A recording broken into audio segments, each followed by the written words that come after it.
The soul is Has this been used? a universal principle. Been using it all week.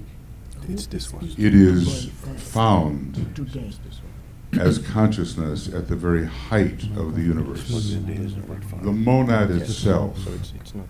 has There a could be a soul. glitch, of course, but The spiritual triad is a special case of soul, severely limited from what it is in a universal sense.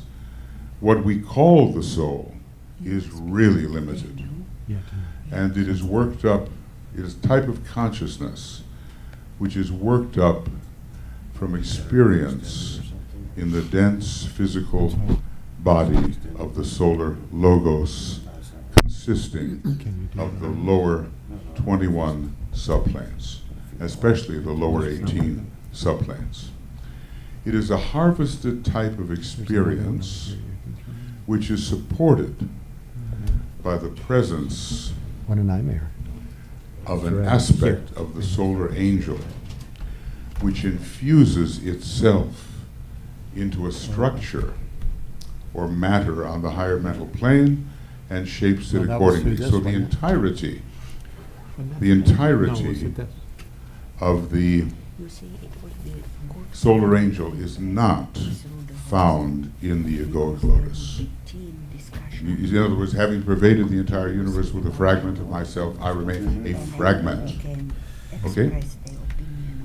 So, it's a limited type of consciousness. It's all monad. Monadic consciousness is very, has a very tenuous kind of separative barrier, but still something. It's a oneness consciousness. As consciousness descends into the spiritual triad, it triplicates, it diversifies, and it's still monadic consciousness in a state of encapsulation, Yes, that's what I'm whether it's will, wisdom, or activity. When it descends, I'm going to cry. When it descends further,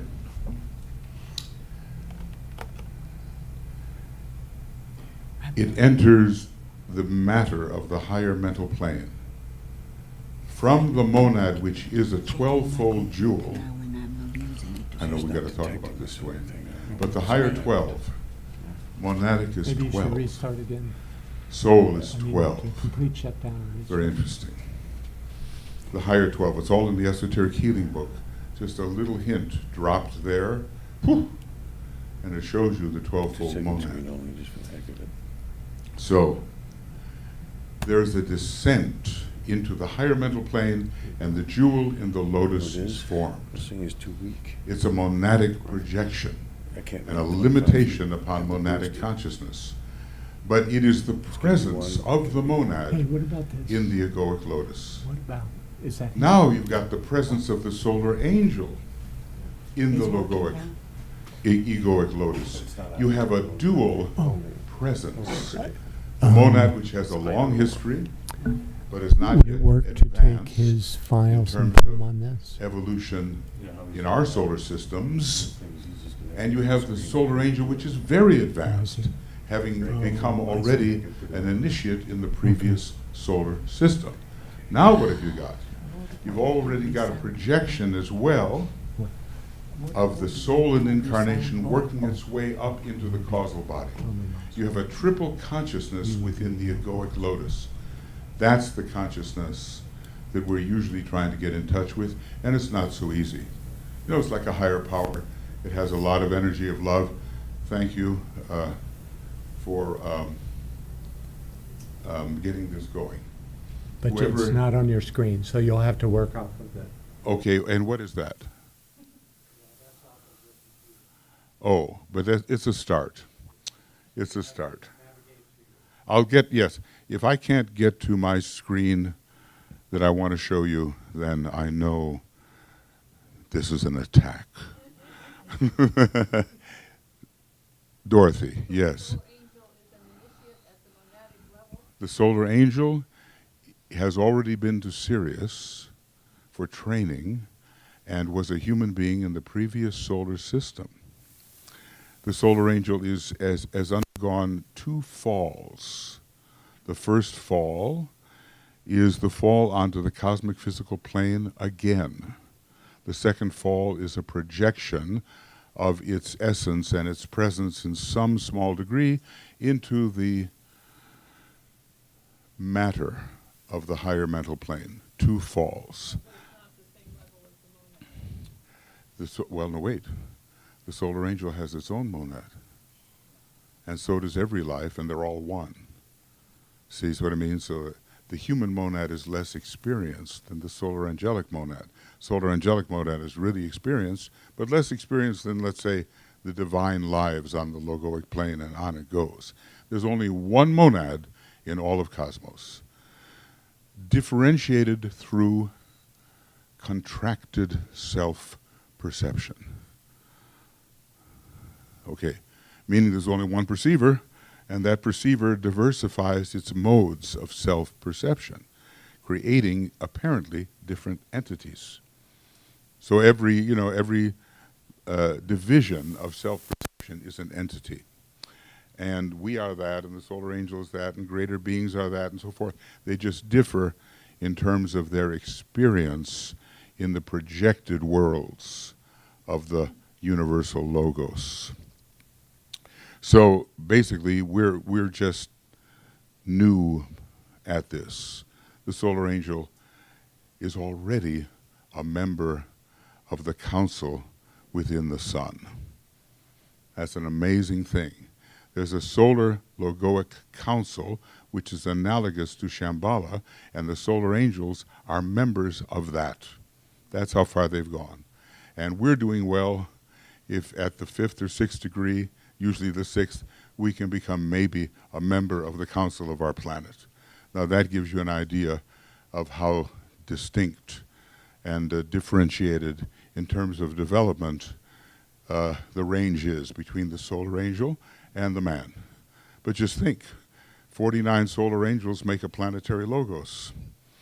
It's kind of interesting. They have a group phenomena, and they become that. They're on their way to become that. But it's a group identity factor. I haven't quite figured out how they do it, but basically identity is like mercury. It amalgamates. You got a bunch of little beads, and they come together, and they're one entity.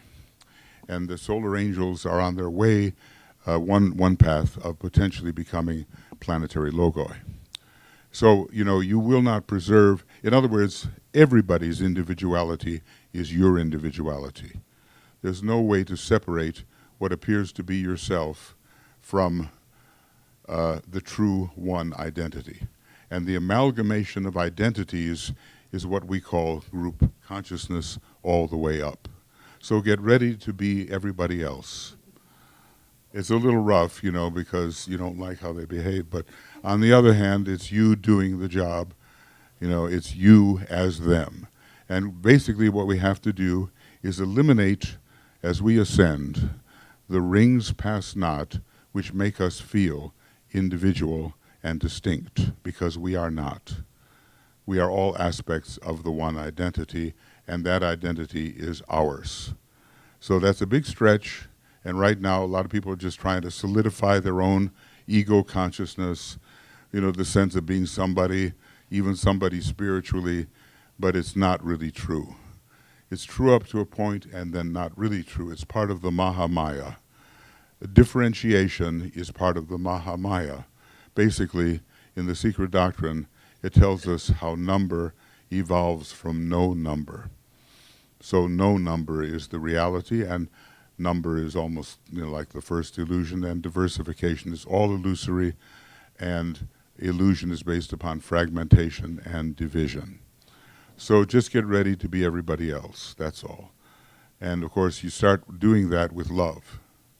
See, it wears thin the barriers, apparent barriers between people. See, Christ had that immensely. He could just, so Neptune, he could just slip inside the apparent ring pass not of another and be that other through identification. So that's a second ray monad, and they have a special facility with that. A lot of the advanced students, you know, it's just such a joke about being an advanced student. But anyway, a lot of the advanced students are coming from the moon chain in the earlier solar system, and they tend to be more on the third ray monad type. But remember, 12.5% are first ray monads and 12.5% are second ray monads. 75% would be third ray monads and probably include 4, 5, 6, or 7 somehow among them. Now, all of this means nothing unless we get the feeling of what it means to experience as a triad or as a monad. And that's why I asked the question, what's it like? You know, so now you have soul consciousness, you feel love, you feel unity. You somehow rise above all of that differentiation, and you're an egoic lotus in a field of lotuses, and there's a wonderful sense of circulation and participation that's good and sequential and coming. But what's it like the masters, to be focused in the triad? See, what's that like? That's a different thing. Initiates of the 4th, 5th, 6th degree, they're focused in the triad. They are triads. And what's it like then? There's a body on the 3rd subplane of the atmic plane, I think, and that's kind of like a Masonic hint, because he didn't talk about it anyplace else except in Masonic papers. And there's something about the law of disintegration, and that's like a higher causal body, and that disintegrates, and that gives you the chance to be a full-fledged Johanic monad. And, you know, which is, what's that like? Or even, what's the impression like? To get a monadic impression, what can that be? And I, you know, I have some ideas about it. But ideas are good, and experience is better. That's what we all want. We want the experience of being the triad, just the way the masters are. And we want the experience of being impressed by the monad, just the way the Chohans are. Okay? So it doesn't do any good to go in there and throw around a lot of numbers, because we always do that all the time. This number here, that number there. People came up with all the sub-rays of the spiritual triad. All my atmic permanent atom is on this ray, my Buddhic permanent atom is on this ray, my monastic permanent atom is on this ray, and they didn't even read what DK said, that they're all the same ray. See what I mean? They just get inventive. That's nice, but it doesn't help anything in terms of truth. So the truth is, and we'll try to get to it, and we'll try also to have a little bit of the experience of what it's like to be impressed by these higher parts of our own nature. You know, I've been working on this for 27 years in this life anyway, and I'm just always trying to find, I have a very Ray 3 approach to that. I try to find the formula, the magic formula, which will make it all clear. But other people just intensify their love so much that they get it. And other people maybe overpower overpower illusion to such an extent that they force everything into oneness. I mean, you know, like a first ray monad would do. So I have a little book. It's called On the Monad. It's fun to ride. And this book is free, and it's on Makara. And actually, I reviewed it a little bit. It's fairly clear, even though I have kind of revised a few thoughts about it, you know. And it basically deals with the 3 types of monad and the 7 types of monad. There are 7 types and there are 3 types. And you just got to see what the context is. Now, if we don't meet that energy, it's just a bunch of numbers. We have to meet the energy. How do you meet it? Well, the Antahkarana is how we begin to meet that. And the impersonal life is how we begin to meet that. I'm not talking about the transpersonal life. I'm talking about the impersonal life. And there's a difference. The transpersonal life is based upon all the things you've done over millions of years to harvest quality into the quarry of your egoic lotus. So that this is your personal wisdom, you might say, harvested and stored in the treasury of the egoic lotus. But the impersonal life relates to the planetary logos and you as a part of it, and to the solar logos and you as a part of it, and it has to do with where you've been before you ever bothered with this redemption method here on this planet. We have a big, you know what I mean, a big arc, and we go on a redemptive trip, and before that we were something. Now, when you look at Blavatsky, she pretty well looks at the monad as a tabula rasa, as if it's just a passive spiritual essence, but not DK. DK says something different. DK says the monad has a huge, vast pre-experience before coming to Earth. And it probably starts on non-sacred planets, and it probably starts in the sun, and it probably starts in certain solar systems, which are the chakras of our local one about whom naught may be said, and it probably starts way, way, way, way, way back, a huge descending experience, which is out of touch with us right now, but we're working our way back, okay? Now, I'm going to approach my computer.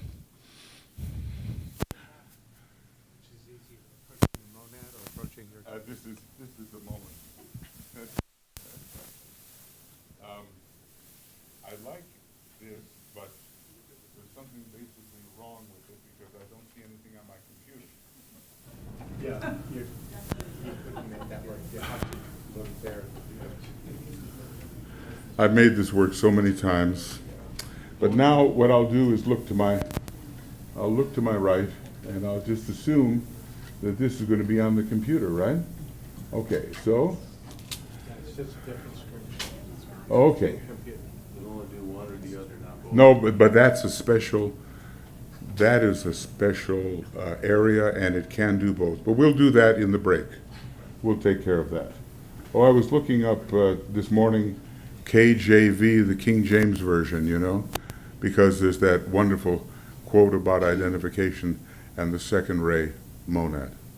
So DK says it hasn't been better put forward than he did it. So we won't go to the, we'll come to the Gospel of John. Oh, the okay.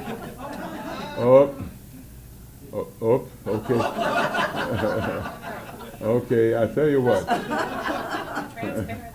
I think I better, oh my goodness. I think we just better get rid of all this stuff. Now, you know, this is I feel a little discombobulated doing it this way.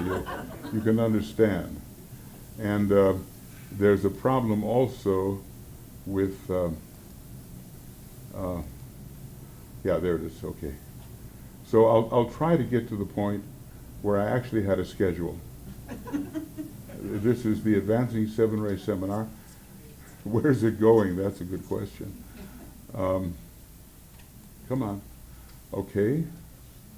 Right. This is the Advancing Seven Ray Seminar. Yeah, I'm going to find a way. And do you see anything that says schedule? Yes. Okay. Now I want to let you know what we're going to do, even though we're already behind schedule. Okay? And is there any way for me to make this smaller? Yes, I can. Don't you just love? All right, this is it. This is what we're going to do. We had our welcome. We broke into two groups. We're going to have a little meditation on our ray formula at the present moment. There will be supervised small group work. All of us will help supervise the small group work, and maybe, where's Nicholas? He'd be a good one. He's there, Is he there? right there. Oh, okay. Nicholas knows something about this, so maybe if we can divide into small groups, we'll see. I'm sorry, did you say? Okay. I don't know if I heard anything, but it doesn't make any difference. Okay, so now we're going to have this small group work, We're a little behind. We're going to have a brief break where we scramble like mad to see if I can see anything on my computer. And then we're going to review the 7 words of power in building the Antahkarana. Now, isn't that interesting? 7 words. Sometimes he says there's only 3 things going on. Sometimes he says there's 7. There's a bunch of quotes about the 7-fold monad, and there are 7 circles on the monadic plane. And it's not just devas, you know, there are human and deva monads, but we can find ourselves in any one of those 7 circles, plus the 3 above. So then we're going to have a little work on the Antahkarana, slight, and supervised small group work again. I think we have to cut out lunch today. I don't see any other way. You won't mind, will you? Okay. This is an exemplification of the law of sacrifice, you see. We have to pass the first law of the soul before we can get into this stuff. All right. Then in the afternoon, we'll talk about the function of the spiritual triad and the ray structure of the spiritual triad. Then we will have a meditation touching on the soul ray as it appears within the spiritual triad. And that may be a new thought to you, okay? Then we will meditate upon an additional triadal quality which comes from the 2 levels of the monad. Now remember, all of this is just a bunch of numbers and concepts unless we feel something. See what I mean? That's the whole thing. And every once in a while, you know, I work on this. It may be like totally blank, just blank. Then I say something to myself, I get a good magical formula going, and then bang, it's there. See what I mean? So we're not at the point, I don't think, where we can always necessarily predict contact with these higher levels. At least that's my experience. Sometimes it comes, sometimes it doesn't. Okay, then we'll have a little more supervised small group work. By that time you'll be supervising us. And then something on the nature of being. We'll talk about the 7 rays associated with the monad, and meditation on the 2 levels of monadic rays. And I'll try to explain why there are 2 levels of monadic rays. And you know, it says Michael and team, so basically team, they can say something. Okay. Then we'll have supper. Then, for those who want to come back for the first ray monad, Francis will present all that can be known about the first ray monad.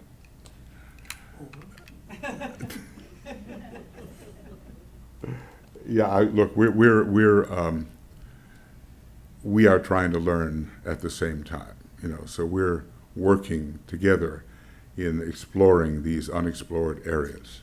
Okay. Then a little bit after that, and our discussion of the first ray monad, of which there are only, they say, 5 billion in the solar system. Although sometimes that gets a little confusing because you think maybe that those numbers relate to Earth. He doesn't clarify entirely, you know. Okay, and then we'll talk about the second ray monad, of which that's the majority in our solar system. And we'll have a little discussion on that. We'll have a review of the day, and we'll close with the great invocation. And there is another schedule for tomorrow. I won't show it to you because much depends on how we do today. Okay. The third ray monad, of course, Elena, she'll take it up in the morning if you come back. Okay. Are there any questions? All right, so let's have a little meditation now on staring into the blank screen. All right. Where shall I sit, Bob, so that this be good here on this side? I'm good here. I don't have to consult the black computer screen. Now, let's take a look from the soul perspective, from the detached perspective, at our present ray hypothesis.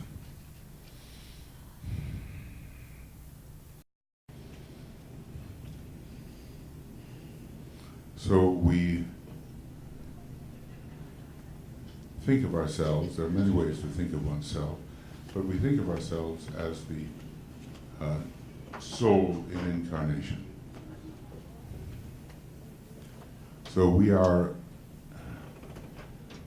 a small consciousness invested in sensation, in astral sentiency, and in mental processes.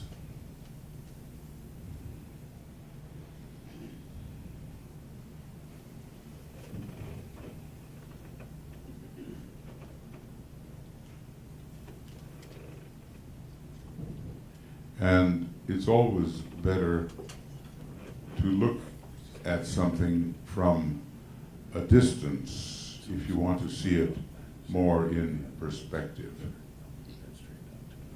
So let's simply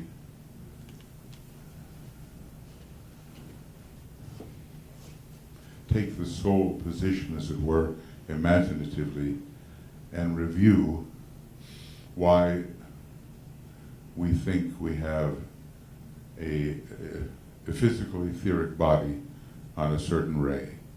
What is the ray you have chosen for your etheric physical body, and why have you chosen it? Usually it's ray 3 or 7, but there are other choices for disciples. Ray 1 comes up sometimes, ray 6 rarely, but it does come up. Alice Beatty once said you could have any ray. I don't know if I trust that, but she said so. So, what is the ray of your etheric physical body, as if you were looking at it from a distance and you see the reasons you have chosen it?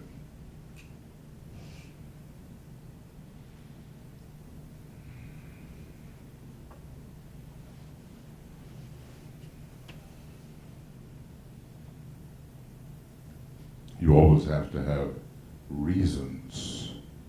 It doesn't do to just say that's what it is. You have to back it up with observation and reasoning.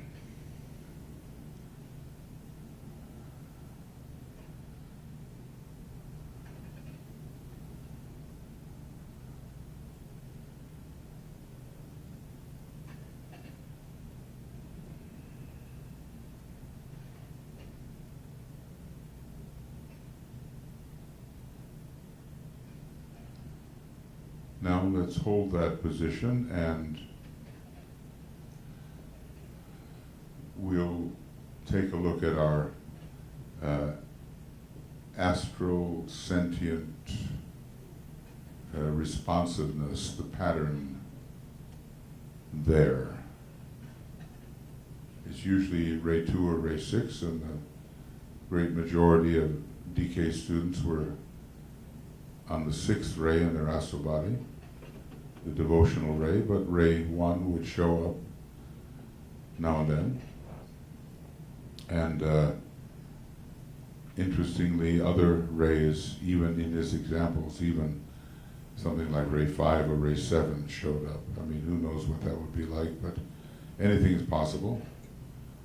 So look at the way your sentient body behaves.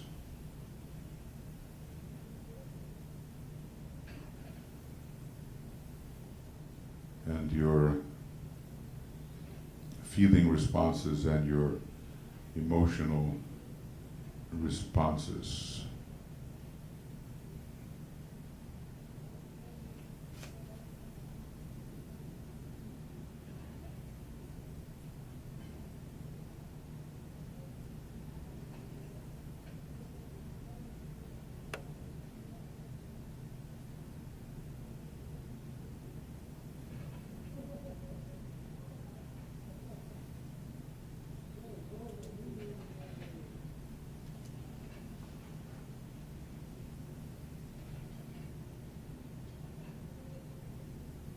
Okay, so make note of what you think is going on there as the ray conditioning your sentient body or astral body. Now you're still at a sufficient elevation in consciousness, at least imaginatively, to think about how your normal mind, your normal reasoning, associating, analyzing mind, I mean all minds do that kind of thing. But you're at a distance in a way, and you're seeing how it is you think. How do you think?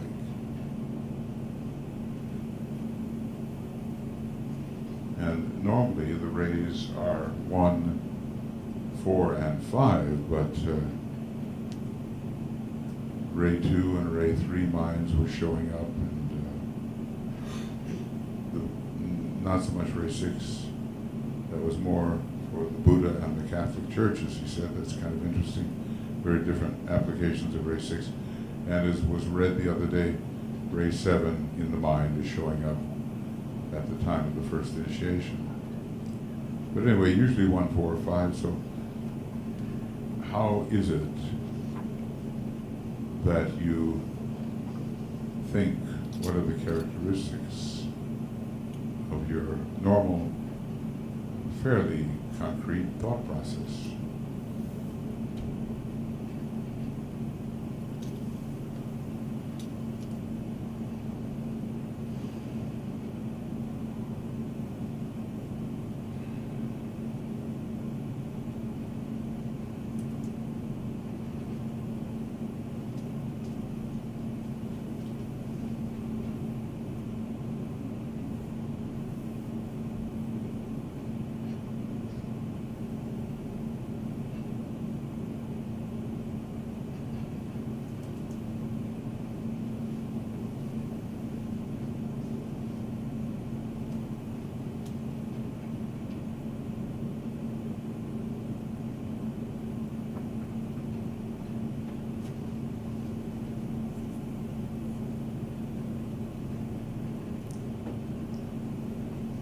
And eventually the field of the mind will be completely blended and unified, but for people like ourselves, there's usually quite a distinction between the concrete mind, the soul mind, the abstract mind, the transcendental mind, the nirvanic mind.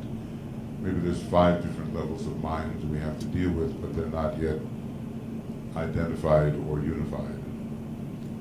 At least we can count on the fact that the concrete mind is always going to be working for people like ourselves.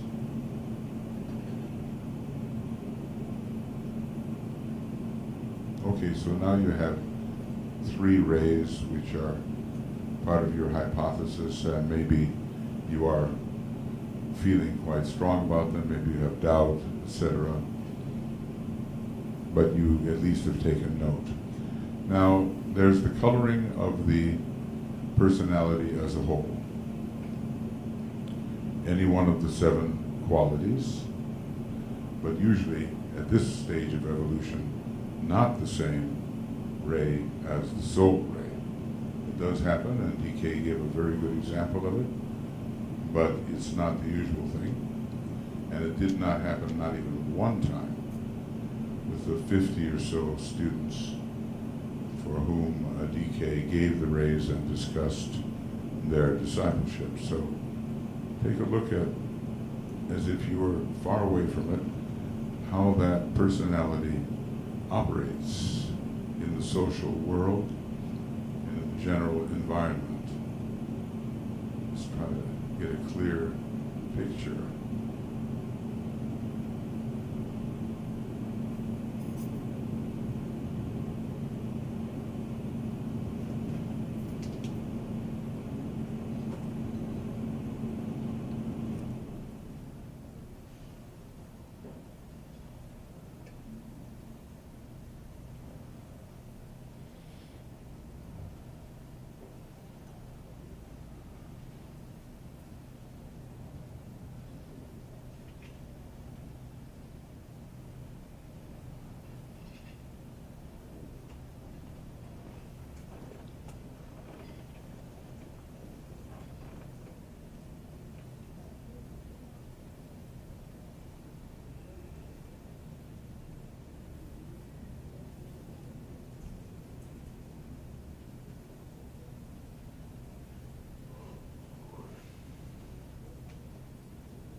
probably some different choices there, and probably some of your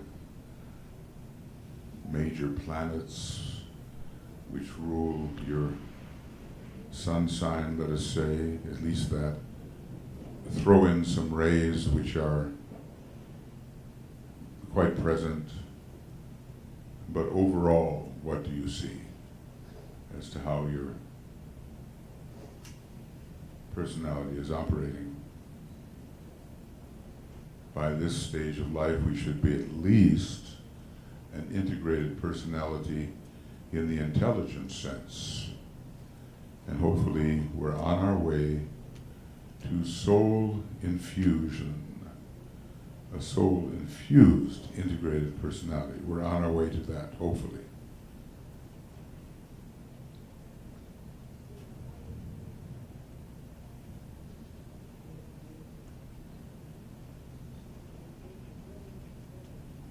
Now, the next and final thing we'll deal with is, you kind of visualize yourself inside your egoic lotus. None of us is a fully blown egoic lotus, otherwise we wouldn't have one. It would be the fourth initiation. So one can be on the border of that. But let's just say that somehow you're in the field of spiritual intelligence, spiritual love, a spiritual will of a kind, sacrificial for all aspects of the soul, sacrificial will, sacrificial love, sacrificial intelligence, and you're hovering above the personality, as it were. It's a truer identity. What is that ray that is pervading this particular space in consciousness? What do you think it is, and why do you think it is so?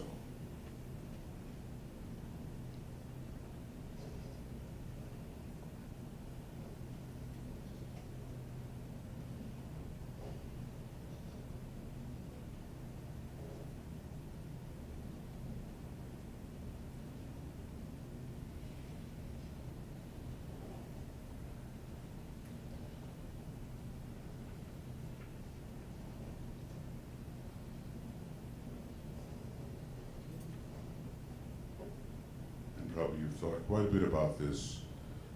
So now review these 5 rays.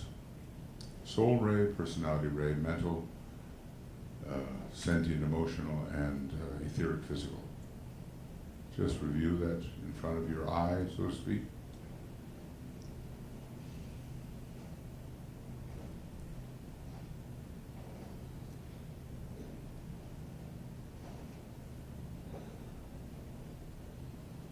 And this is the foundation with which you are working. Now, in this class, we're going to try to expand that,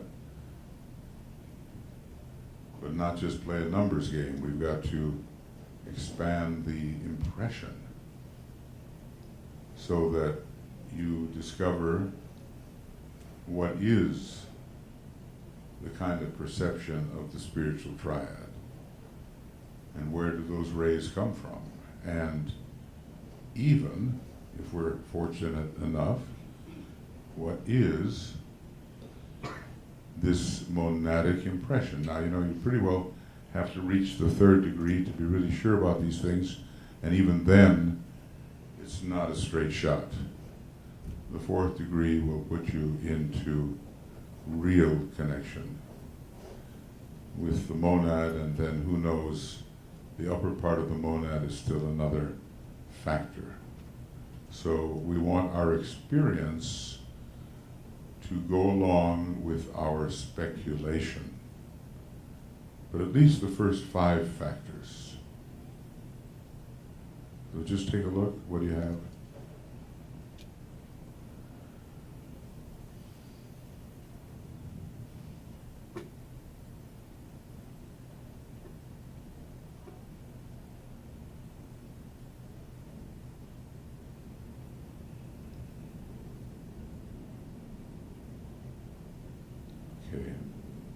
So let's just simply sound the Om to confirm what we think we are seeing.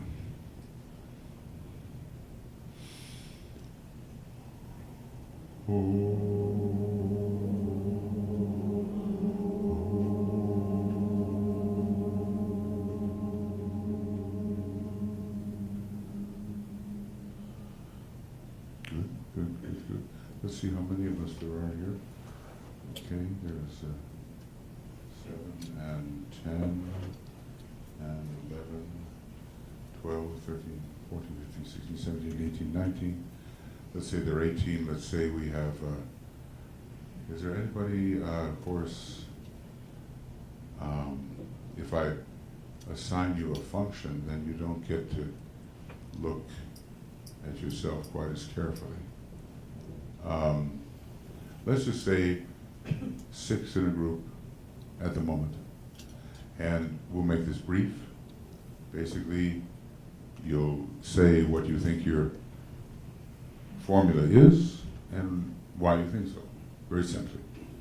We won't, go into it exhaustively because by now maybe you're clearer about this than some of the people that are newer to this kind of speculation. So before we take our break, I'm not going to move, okay? So I want 6 people, and Francis and Ella, if you'd go out and get 6 people, and then we'll spend 15, 20 minutes and that's it. Then we'll take a break and we'll scramble to try to make the computers work. Okay? You know what the process is? So come and join me if you like, and Francis and Elena, you know what it's all about. You can, just put out a chair. Yeah, those of you who are coming around me, I just don't even feel like moving. Just 6, that's all. Okay. And now we won't shoot anymore right now. And Carl, the Antahkarana is triple. And let's see if I can find it here. AAB diagrams, and I think that Tuija's colors are the best, but I'm not going to fuss with that too much right now, okay? I won't worry about that at this moment. Unless that's the Lotus Revised, might be hers. No, it's not. Okay, so how do we get rid of this? Okay. Zoom, cancel, okay. And we'll go down to this. And we'll just look at it that way. You see the triple Antahkarana. It's from the mental unit. Actually, it looks like it's into the jewel in the lotus, and in order to create the projection possibility, you're supposed to not only bring up the energies of the personality, but you're supposed to, we have that, we don't have, they have that in existence. You're supposed to take all the powers of whatever petals you can access, bring them down into the mental unit area. You're also supposed to take the jewel in the lotus potencies, whatever may be available, bring them down into the mental unit area, and that builds up a possibility of having contained energies for projection. So that's the first step, is to drain or pull in the powers of the soul and the powers of the personality before projection. Okay. This question of the this question of the other part of the Antahkarana, this is part of it too. It's rather interesting. It's possible to make a bridge to the mental permanent atom, which is the lowest part of the spiritual triad, right? Without going through what decay gave us, to bypass the soul. And I guess that would be more through, I think of this road as the Ray 1 road, I think of this road as the ray 2 road, and I think of this road as the ray 3 road to the mental permanent atom, where I think you're involved more in abstract reasoning and higher mind, the kind of changing higher mind into abstract mind. And you're doing that by an internal kind of process, which is not dynamic, it's more reasoning. Here we're dealing with the usual approach to the soul, which is a ray 2 approach. Here we're dealing with the regular life alignment, which is the projection that DK gave us, a ray 1 method, and it's the triple Antahkarana. But always the word power is required, right? So let's see if I can get anything, looking any better here. Open? Right, okay, good. So, there we go. Maybe that's a little better. The triangle shows 4. Now, when we started our work, we probably started with the kind of visualizing the soul, the ideal self, higher presence, and we tried to see the light flow down, and the white light and the golden light, and tried to get the sense of soul infusion. That's how you usually begin with the arcane school, right? Later, when we entered the Weavers in the Light work, or Red Rays and the initiations or whatever, then we started to work in this manner with the word of power, and your soul ray and your personality ray. 2 things. An Antahkarana, I mean, Francis has a marvelous illustration there. It's got all the colors, but 2 of them are more important. Your soul ray and your personality ray, however you want to visualize it. Right? So you use the word of power for your soul ray, and you bring the sub-ray into it, and you project towards the mental permanent atom without knowing that you'll necessarily reach that yet. There's one thing, I'm going to the mental permanent atom, I'm going to the fluidic permanent atom, but no, on those higher levels of the triad, people beyond the rank of master can focus that. Right? So in other words, on the 5th level, a master can focus, but they cannot yet focus on the 6th and 7th levels. Those are Shohanic levels. So we say we work towards those units, and the response comes from them, and probably from the monad via the triad. The father runs out to meet the prodigal son returning. This is the analogy in which we find the story, you know. So we just have to think of working towards these objectives. Most of us do not have a coordinated Buddhic vehicle yet.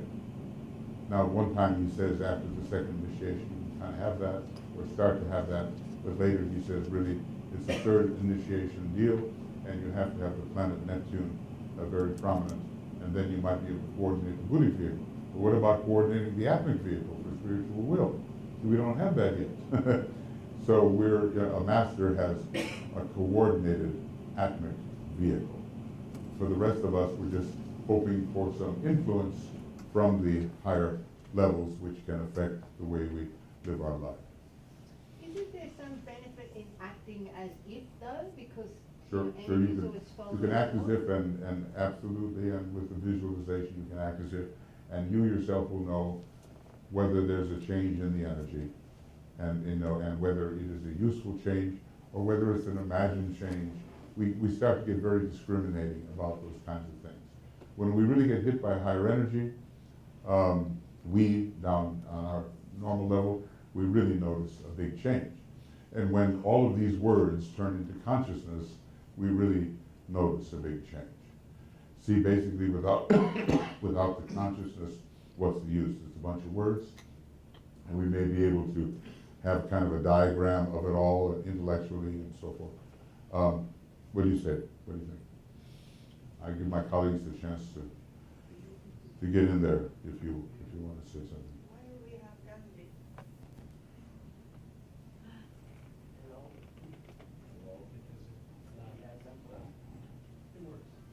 No, I'm not sure that's even on. It's on for the streaming, it just doesn't amplify. It doesn't amplify it. It's supposed to amplify it. That's why he told me to do that. Isn't there something to press?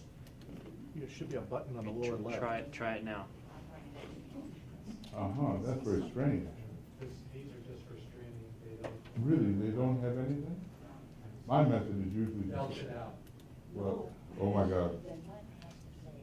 Yeah, yeah. Well, anyway, I'm sure that both Elena and Francis can be heard. The question is, does this, we gotta get Bob, you know. So, He said that these are live for streaming. only live for streaming and not for amplification. Uh-huh.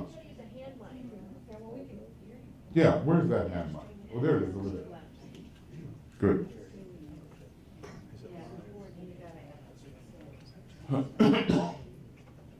Okay, time's up. All right.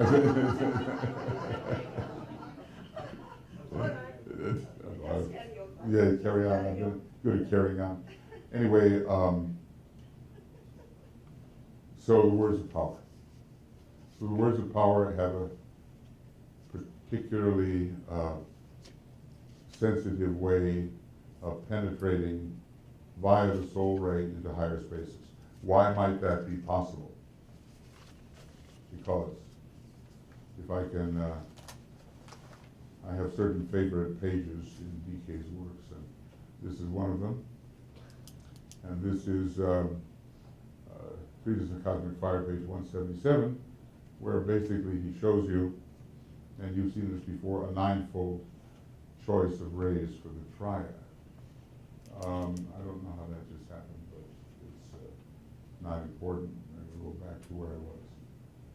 Okay, so allocate books and document, and there we go. And Treatise on Cosmic Fire, and page 177, and that's interesting. This, you've seen this, right? So basically, what you learn, there's just a few pages to put together, but what you learn from page 168 and 169 of Esoteric Psychology 1 is that usually the monadic ray is different from the soul ray. But what you learn is that all the rays, that you have a twofold choice of rays for each spiritual triad. And that's your real ego, your real soul, okay? Outside the sheath of the higher mental plane. So the ray of the monastic permanent atom is the same as the soul ray. Now, try to get that. The ray of the monastic permanent atom obviously changes because soul ray changes, is the same as the soul ray. Then you also learn another thing, that all the permanent atoms in the spiritual triad are on the same ray. Yeah. In other words, if your monastic permanent atom is ray 3, you got ray 3 soul, then your Buddha permanent atom is a ray 3 atom, and your Atmic permanent atom is a ray 3 atom. They're all the same. So basically, you're projecting into an area where there is an identicality of rays with your soul ray. And then you're into that area of the impersonal life, and something is going to answer you from the high spaces, and it's not going to be your soul ray that answers. It's going to be a monadic ray of some kind that is the Father and responds and comes forth into the spiritual triad to meet you, so to speak, to meet your ascending projection. Now, these are just words, but obviously we have to use the words of power to experience what this is all about. And obviously this is not the first thing they teach in the arcane school. You know, I mean, obviously, you know, years and years go into it before we're at that point where we at least try it. And we may not even succeed, you know, because it takes a lot of tenacity and a lot of repetition and consistency, and few people are up to that. Did you have something you wanted to offer? Yeah. Can we turn on microphone number? He's working on it. What number is that? It's number 2. It should be on. Should be on? Yeah. Elena? No? Is the switch on the microphone? It's tough. Okay. Why have all our Ray 5 people left us? Try your desk one. That just started working when you started talking, Francis. No, I guess not. Press the button on the bottom down there. The button? The button? On the bottom of the base of that, no? Bottom of the base? No, I'm sorry, there should be a light coming on, yes? No. No, okay. But this was working for me just a minute ago. Um, Okay, we just gotta get Bob to tell us, We can hear you talk loud. no, well, give that to me, please, Francis, but just talk it. Meanwhile, I'll do something bad. Just the concept that the spiritual triad is Yes, the yes. vehicle of the monad, and therefore it's a means of aligning with the soul.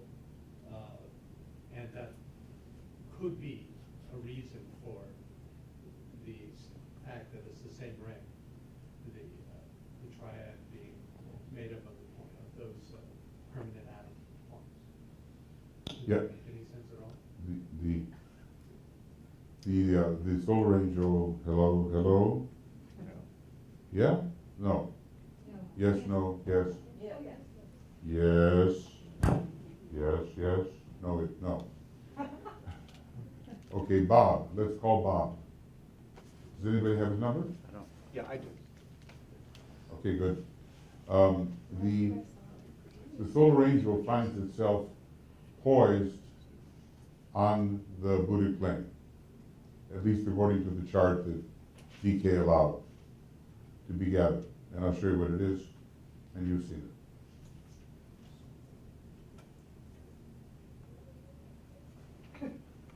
Yeah, it's coming along, don't worry. There you are. All right. So here, notice it says solar angels up on the Buddhic plane. Now, there would be no egoic lotus without solar angels. Even though, well, no, that's not really true. From the earlier method of individualization, there were egoic lotuses that are coming in without solar angels. Okay, but the solar angel builds it fast.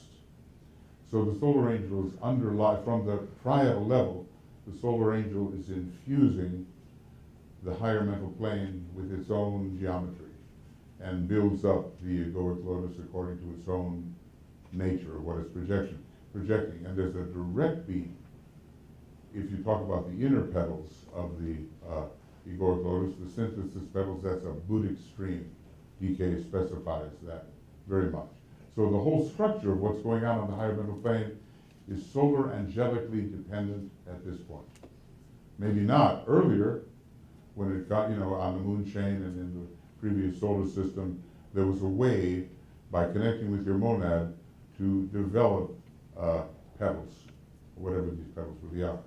And remember that from other planets, we have, hi Bob.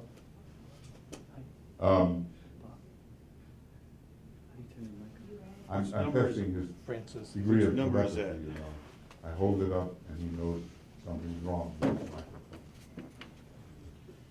Yeah, okay. Is that off? Turn that off. We don't know what's on and off, frankly. Well, This is the sad truth of it. here's the deal. I should have given you too many toys. It didn't- You can't have two of the same number on at the same time, and you got two on there, and this is one, so. Aha! This one, Boy, this has been a real adventure in the fifth grade, hasn't it? And now. Oh. Magic. Check. So, There's the other one on somewhere. There's the other one. This one's on. Too many toys. yeah, I like your hokey pokey, that was pretty good. These work. What do you mean, did they project? They will work when I turn them on back there. Oh, Check one, two. Oh. See, you just gotta get turned on and everything works, all right. Pass that one around. Look at the other toy. Bob, you're a miracle worker. And Hello. good thing, some guys gotta run around and stay in shape. Well, we're about the shape. Okay, so here's the deal. No, that's good, I want to tell you, That's it. all those One, two, interfering three, little that's gremlins, one, you two, know, three. the So I'm gonna put two, fifth three, grade just are a the little worst, bit, 'cause you they're know, very fifth sensitive. grade gremlins, to get in there. So, Anyway, so the structure this goes, there's of, three mics of the across there. egoic lotus One, is two, not three. solar angelic Ranges on independent, but three. it is for us because we're Elena moving on fast. two. And we have Just we over have here, it's delay. fine. But otherwise, moonchain, Yeah, earlier the solar office, system, just don't you make your too own much petals stuff by on it, just feedback. aspiring upward towards your spiritual center. And the result is that petals begin to form on the higher mental plane. Did you have it? Yeah.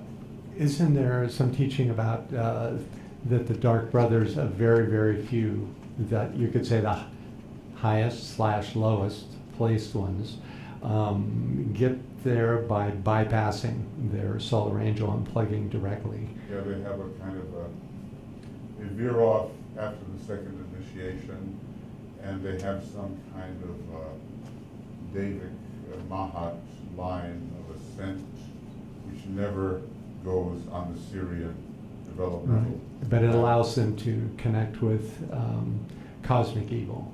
That's being their Which purpose. is so terribly mental thing, you know. Yeah. Basically, it says they can develop heights of the concrete mind undreamed of by the likes of us. So, you know, you kind of look at what a computer can do even, you know, and what it can do concretely. And these guys can do something, you know, what is it, 12 of them, right? 6 in the east, 6 in the west. 6 leaders in the east, 6 leaders in the west. The ones in the east are more powerful because more experienced. And they go along the line of Mahat, you know, which means they reject the love energy, and it gets very Luciferian. But on the other hand, everybody gets redeemed in the end. You know, it may take another few solar systems, but there's no such thing as having the ultimate pralaya and leaving anything on the other side. You know what I mean? I mean, you can't have that. If the universe disappears, which is the ultimate pralaya, what are you going to do? Leave something over? Everything disappears, and means you return to your identity, which is absoluteness. There's a whole lot of that. Okay, so anyway, where were we? What was the question? Was I talking to myself? You were talking about the dependency of solar angels on the causal body. Yeah. We have that dependency because we're behind, so there's a divine intervention to speed up the structure of building the egoic lotus. And so our consciousness on the higher mental plane is our own monadic conscription or condensation, our own monadic consciousness condensed into higher mental matter, plus the infusion of solar angelic presence to a degree and a mixture of it. And that's what we encounter on the higher mental plane, as far as I can understand. Okay, so now the words of power, you're projecting into an area in the spiritual triad. Okay, where are we here? Okay. That'll do it, and I think that might do it. You're projecting into an area in the spiritual triad where you have both solar angelic influence and you have monadic influence. You have your own soul ray along the right-hand side. You know, you're either Atmagudi monastic, everybody begins monastic and then branches out from there as you evolve. So that's going to be your soul ray on the right-hand side. And on the left-hand side is going to be a combination of your monadic rays, and they stay relatively stable. Okay, so you know, probably a lot of this is going to be covered, but I just want to say that if we go over here, we have a diagram which is not exactly monadic, but DK says there are 7 circles on the monadic plane. So those are filled with monads of different kinds, but really, in our present hypothesis, as we are hypothesizing together, these are compared to the 3 major types of monad. They are sub-rays. So there's 21 choices here on the monadic. And according to the particular larger three of the three circles, you will have a sub-influence here on the monadic plane. But don't forget, the monadic vehicle only goes to the monadic plane.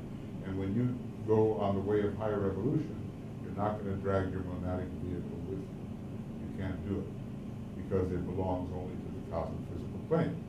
But you're going to take a quality with you, but you're not going to take a vehicle. And the first freeing from the monadic vehicle occurs at the seventh initiation, when the temple of Ezekiel could be destroyed, or at least it's no longer a confine for you. You know, usually, how do we get out of the causal body? We destroy it, basically, somehow. You know, love, monad, the atomic triangle, everything gets hot, destroyed, you're free on the Buddhic plane. Well, here, when this happens, you're free on the lower plane in the sea of fire. Your monadic vehicle is no longer a content that holds you and you can't escape. No monad, yeah, go ahead. Well, okay. It just occurred to me when you're talking about, we have an analogy here between different vehicles which we are discarding from the fourth initiation, the causal body, then as we go higher, and all the contents is always left or emptied in a higher level and is used by all of us. It means the quality is taken from the vehicle always, and the vehicles are destroyed. Mm-hmm. That is the analogy starting from the fourth degree up. Yeah, that's kind of interesting. You're taking the entire content of your normal permanent atoms into the triad before they are all absorbed in the monad. Yeah, well, actually he's saying in one place that the causal qualities are emptied on the Buddhic plane. Well, that has to be also modified at other thing maybe, but this is the first. You'd have to, yeah, exactly. You'd have to see what they are, because the lower atomic triangle, consisting of the mental unit, the astral permanent atom, the physical permanent atom, they have correspondences in the triad. So how that's all apportioned eventually, I don't know if we know completely, but emptied on the Buddhic plane is an interesting idea. Suffice it to say, whatever we've got and whatever we've done gets positioned in the spiritual triad. See, how can DK, who is a master and who has no causal body anymore, remember what happened in his earlier lives, as he often does, and tells us about it? It's because all those things are reapportioned to the appropriate permanent atom. Mm-hmm. Every one of them threefold in the triad. Only threefold, not sevenfold, are reapportioned. Then eventually it's all absorbed into the monad. And the triad itself is either preserved, like the Buddha did, waiting for the Christ, or it's not. And then from the monad, you can do the whole Maya Virupa thing. You can generate on the level of the monad whatever vehicle you need below. So, and I don't know how this works out for a seventh degree initiate, because they leave their monadic vehicle behind. Yeah, what is that? You know, how did they get there from, you know, without a vehicle? Well, it rises, it's called the volatile essence, and it's an alchemical operation. The freeing of the flying essence into the sea of fire. But that's a vehicle too. If you're going to Sirius from that point. Yeah, well, you gotta ditch it. Ditch your vehicle on this side of the cosmic physical plane, and rise into whatever's waiting for you on the cosmic astral plane as you're going to Sirius. So we don't know the dynamics there, and DK doesn't either. He says, what lies there, I don't know, I haven't been there. But he has a lot of good theory about it, right? So obviously, you're going to get there somehow. But even the universe is a vehicle, isn't it? I mean, you know, think about these superstructures, these immense things. They're just vehicles. And one day, poof, the universe as a vehicle goes, and you reestablish yourself within absolute infinity, something like that, you know. That's another subject. That's next year. Because, you know, I wait for these third-rate conferences to come around, because it's my chance. I don't have to feel irrelevant, you know? You take your risk, you come in here, okay, we're gonna go. So, all right, so anyway, this particular diagram is a pretty good one, because basically, it's telling us that after we destroy our causal body, and after we lift our content into these permanent atoms, so to speak. Let me see if I can I make this any bigger? How do I do that? You have to zoom into it. Ah, there it is, there it is. Okay, good, good, good. Okay. There you go. Okay, so we will forget about these guys. This is rather higher than the one about whom not may be said. A cosmic parabrum, you can only imagine. Okay, anyway, so right here would be the 7 circles, and your causal body is destroyed and everything is risen up into, by whatever means, Buddhic, Atmic, even there's a gap where you can store things in your abstract mind, okay? But one day that goes too. It all rises to a unnamed vehicle on the Atmic plane, 3rd level. Law of disintegration applies, and it is destroyed, and you're allowed then to take the content of your spiritual triad into your monad. Okay, but Buddha didn't do that. He's a preserver, you know. He left the content of his triadal, spiritual triad for the use of the Christ. So the Christ has it, who knows how this works, but the Christ has his own spiritual triad, and the Buddha's spiritual triad is there, and there's an immense kind of empowerment as a result, you know, because the Buddha is substanding him. The Buddha is a free monad. Buddha is probably, you know, quite close to the 8th initiation or something, where I think you can kind of come and go on the cosmic astral plane back and forth. By the time you reach the 9th initiation, you don't come back unless it's for service purposes later. So, you know, what do you say? Refuse. The rejection of participation on the cosmic physical plane, temporarily, anyway.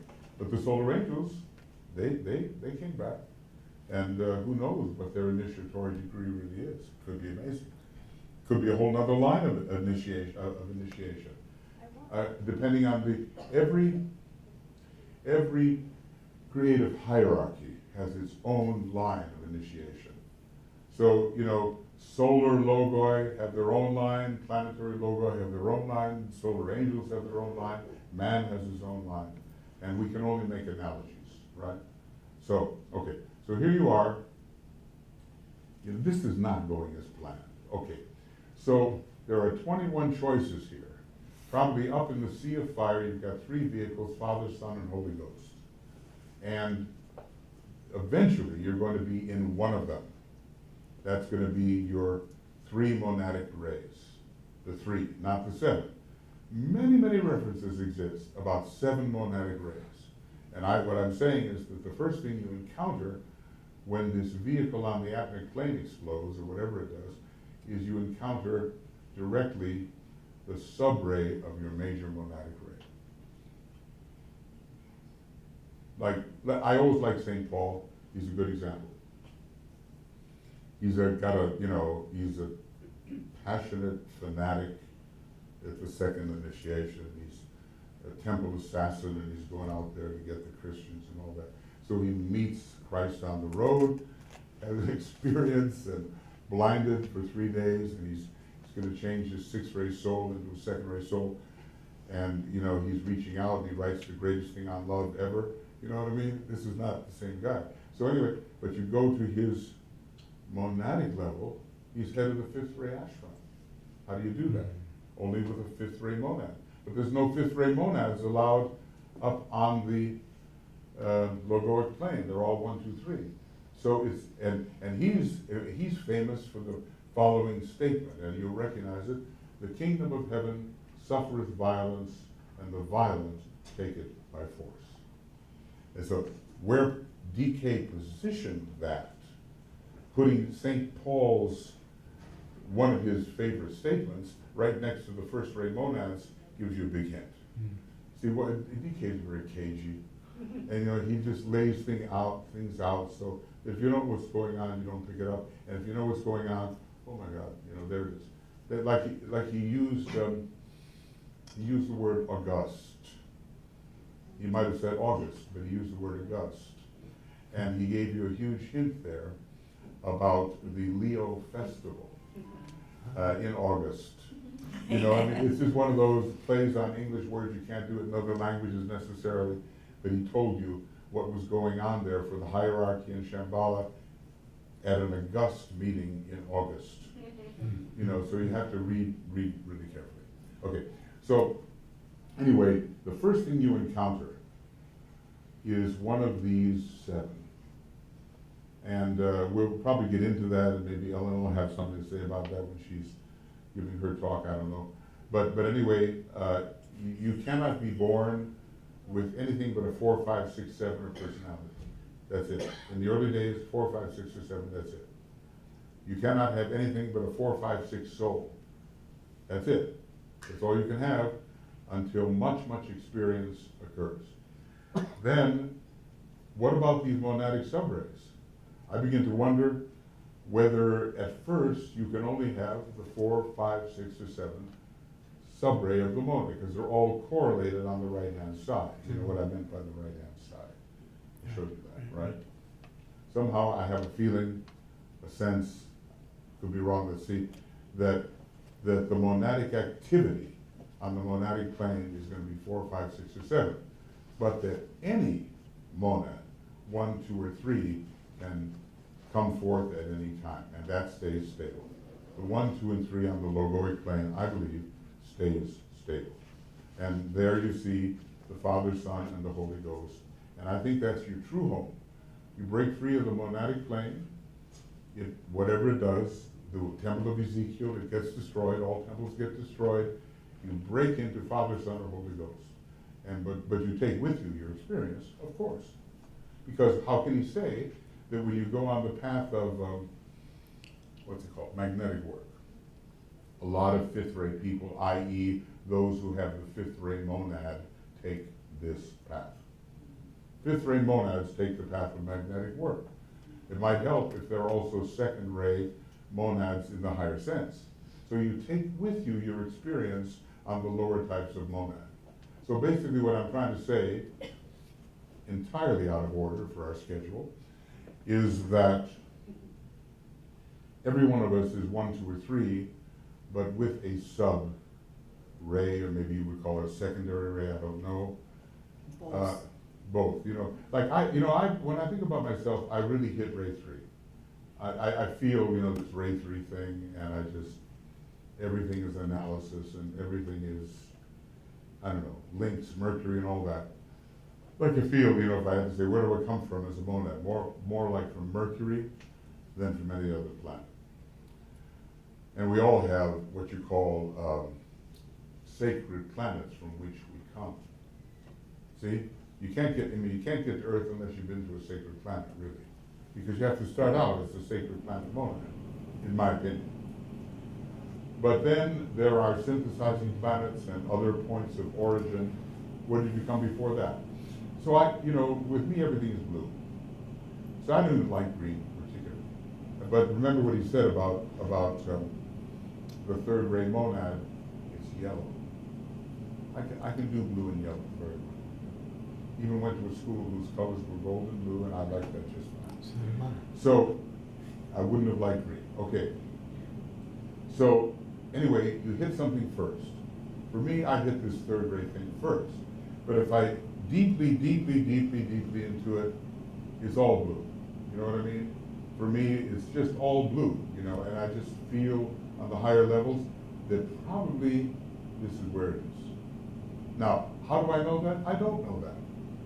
Maybe one day I'll find out. We'll all find out. But you're going to have 2 rays up there, 2 monadic rays. One, the first thing you hit, and then the final 3. 1, 2, or 3. And that's why DK can apparently contradict himself all the time. You have only 3. No, you have 7. You have 3. You have 7. Both are true. But what do you hit first? And how do you feel? And how do you know? What's a monad anyway? What's a triad anyway? How do you experience it? This is the key. You know, and I'll just make it real simple. Real simple. A spiritual triad is a planetarized consciousness. Can I say something? Not yet.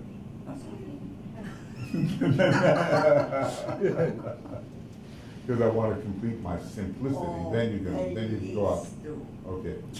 Then you can. I you know. forgot what I'm not a dictatorial type. The opportunity for a joke was too great. Okay. Okay, so the first thing it's a planetarized consciousness, Dane Rudyard, or third degree initiate, planetarization of consciousness, right? Okay. So planetary mind, planetary heart, planetary will. In the big sense, God is no respecter of persons, doesn't care who you are as a person. So this is all about the impersonal life. Now, monadic life, I'll make it real simple because I'm simple-minded when it comes to this, is just about isness. That's all. Isness, only isness. Would you call that solar consciousness? I think the beginning of it. Because on the sixth level, you can begin to, you know, it's a special point in the solar initiations, you might say. But why do I say isness? The soul is all about quality. You're wearing that color, you're wearing that color, I'm wearing this color, there's yellow, there's, you know, whatever. Quality, pitches, sound. You know, things are different in their quality, but they are absolutely identical in isness. That's what the monad's all about. Strip away all quality and just see isness. What is isness? It's the raw fact of being. That's what the monad's about. The ray of the monad is, how do you get there? How do you get to that isness? That's what the ray of the monad is all about. Just like in the soul, how do you destroy a causal body? He gives you 7 different methods of doing it in the beginning of letters not called meditation. Here's 7 ways of destroying the causal body. The result is it's destroyed, and you have a Buddhic consciousness. With isness, there's 7 different ways of reaching isness. See, so sometimes I try to make myself identical with anything. You know, it's a good practice. I see a worm, some would agree. I see a television plug. I see asphalt on the ground. I see a tree, a leaf. I see an animal. I identicalize myself with whatever I see, just by relating on the isness dimension. I forget the quality, totally, and I work at isness. How do I work at it? That'll be the ray of the monad. How do I work at it? So that's as simple as I can get. Elena? Speak. I'm sorry, I just had, I had to finish. I'm sorry. I apologize for everything I I've just done wrong in my entire life. I just wanted to say one sentence. Because we have an analogy everywhere. With the best understanding for us is by analogy. When we trying to get to the personality ray, we need to go through the sub-ray of the 3 lower bodies up, which bring that. The same is for the monad. We need to go through the sub-rays to come to the primary 1, 2, 3 monads, you know? And not that we only have the sub-rays on monadic plane, but we also have the secondary rays. And they work both all in the triad. Thank you. Okay, now, but not so fast. because I'm My trying to get out understanding. of Elena, because it's interesting, you know, you can make those 2 terms alike, sub-ray and secondary ray, but I want to know Elena's definition of that distinction. Yeah, how are they different? As we have a dual ray of the soul, which is the primary and secondary ray, these are related to the dual ray of the monad, which has also primary and secondary ray. And as you said, my revolutionary idea is that the secondary ray of the soul could be either the same as the primary ray of the monad or related by the line of 2, 4, 6, this relationship there. Because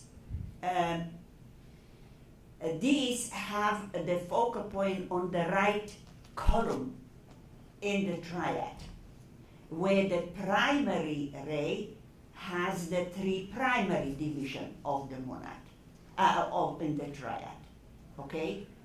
And I will mention further to this when I speak of the third ray monad. That's a Thank good thing, that's a good thing. I felt that we needed a little more elaboration on that, because I got totally lost. No, but sometimes there's, just to look at this thing, sometimes there's subrays that are on the same level, they're just on the same level, and sometimes they have different levels. Now, at one point, DK says the personality ray is a subray of the soul ray. A subray. Oh, Now that points to the idea that there may be more than one. Yes.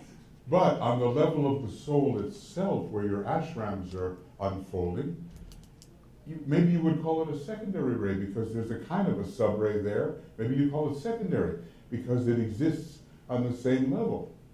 Like, one day, let's say a lot of us are ray 2 people.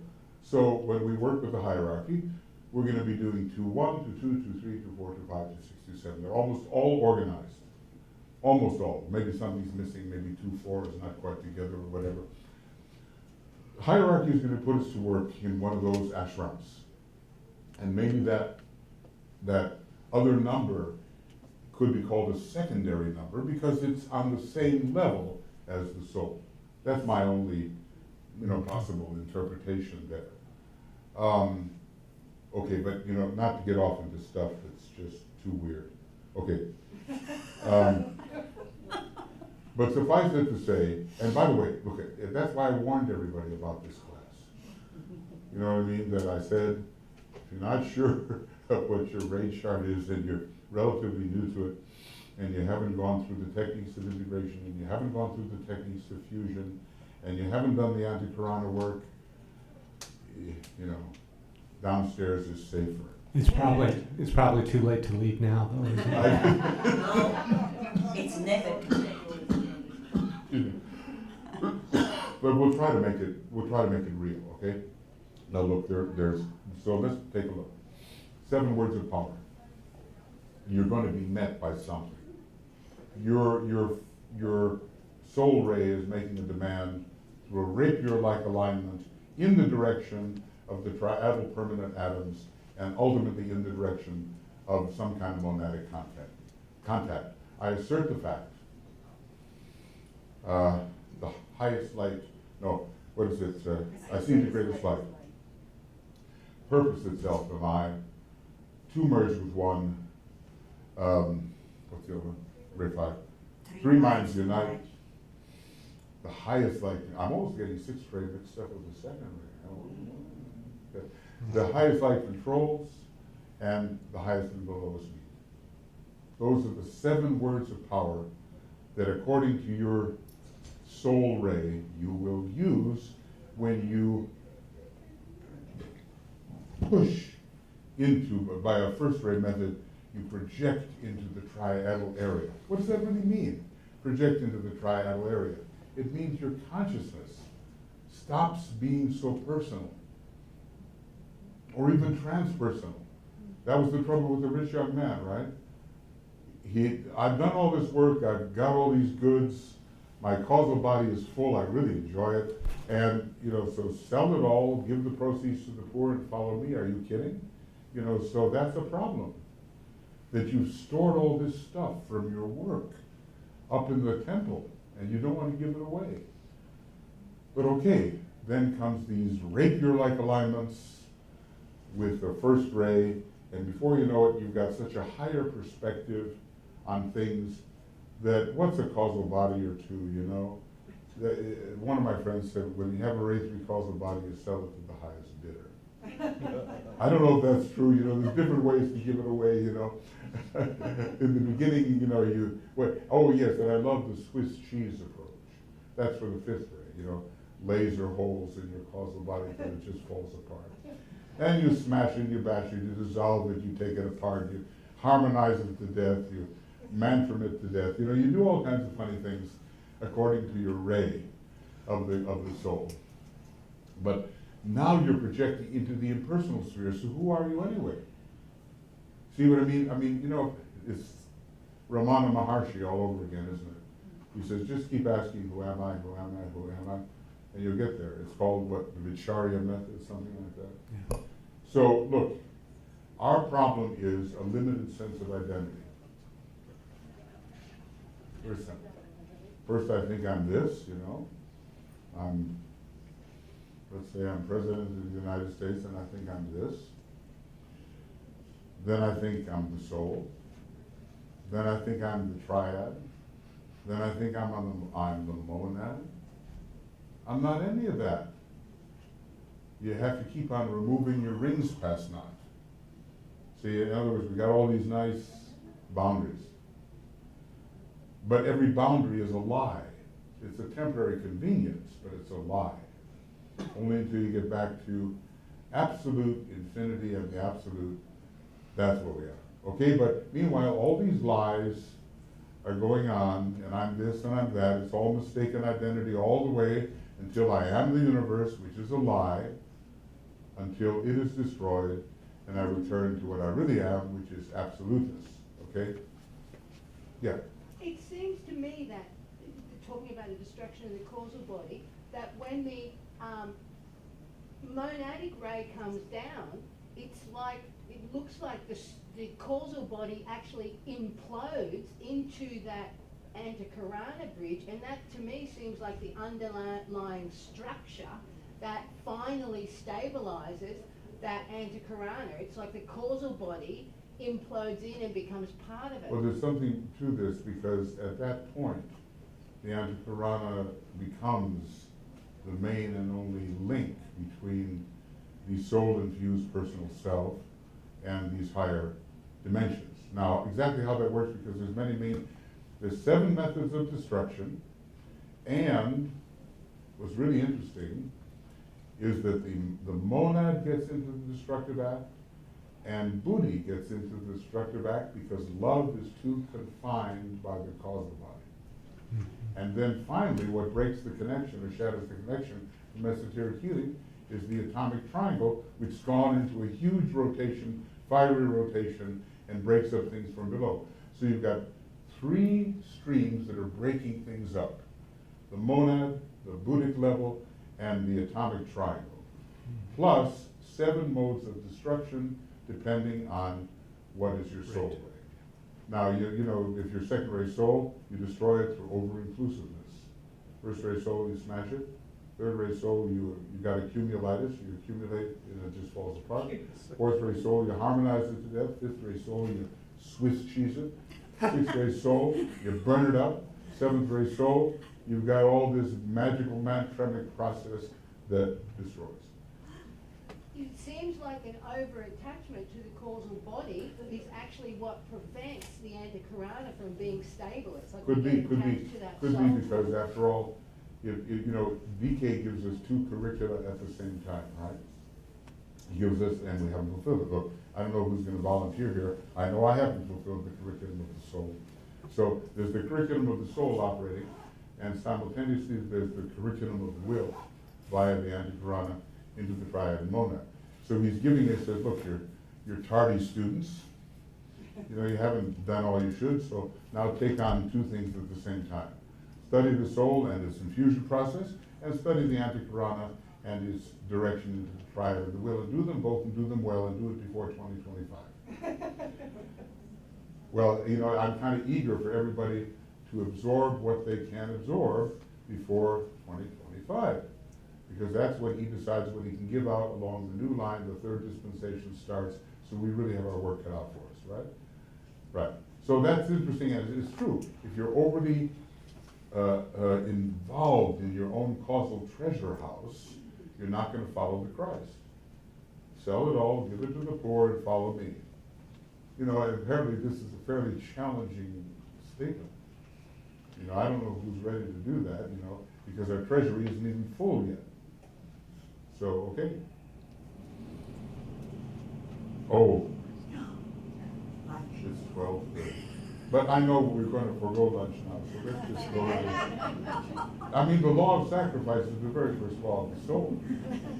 But look, we paid for it already, so law of economy wins. Okay.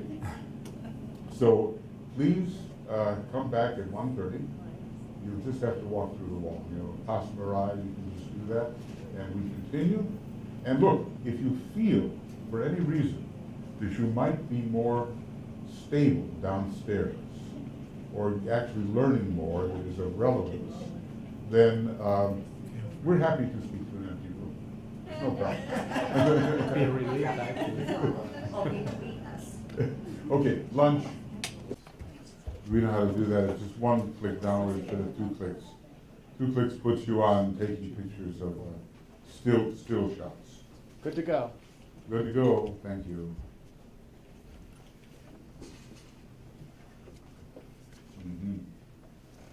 Okay.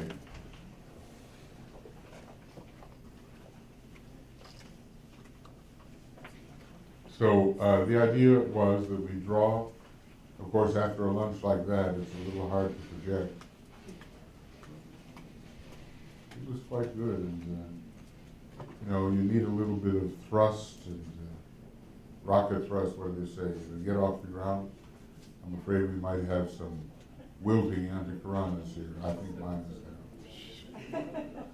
there.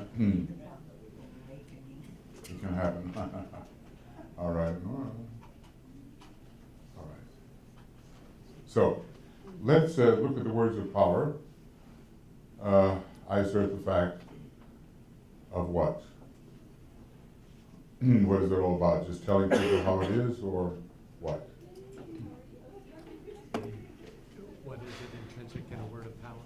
He says, yeah, in this I assert the fact thing. But you're going to go over that anyway, aren't you? I'm just going through all 7 of them right now, quickly. He basically says, if I can find it, he says basically I assert the fact of the monad, I assert the fact of the triad, I assert the fact of the soul, you know. In other words, all of these things that we theorize about become factually impressive to the first grade type. We turn up, is there any way to turn Francis on? Even though I just turned 70, I guess it's just, it gets harder all the time.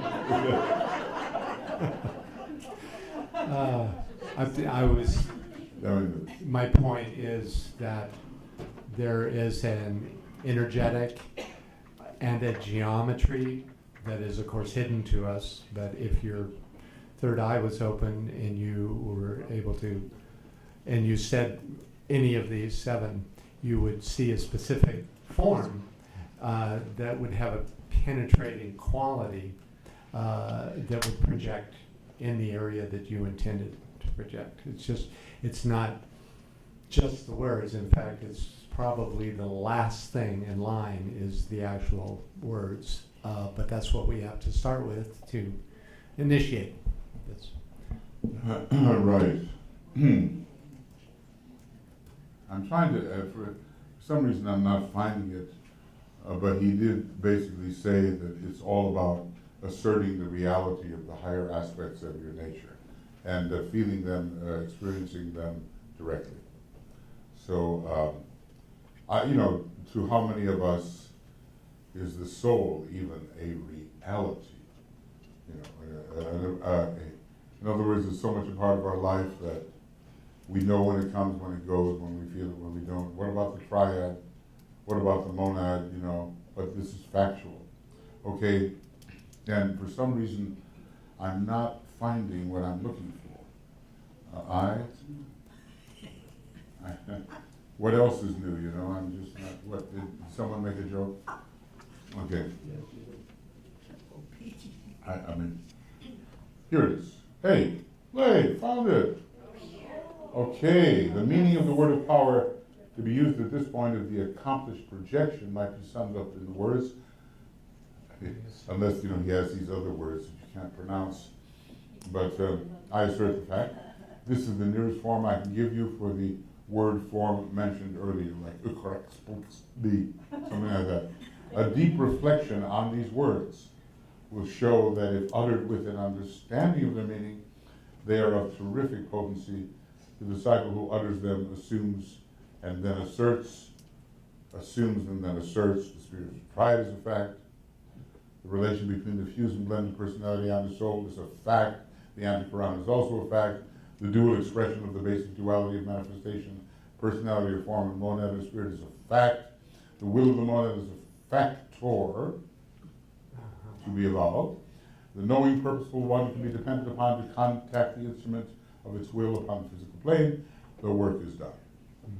So all of this that we are usually theoretical about is a realized fact. Okay. So I assert the fact, I see the greatest light. What is that? What does that suggest to you for the second ray? I see the greatest light. Does it suggest Srixplux? This is the dual symbol, kind of interesting because you can kind of see where lux might go at the end. Lux, light, and six for lux. This is the,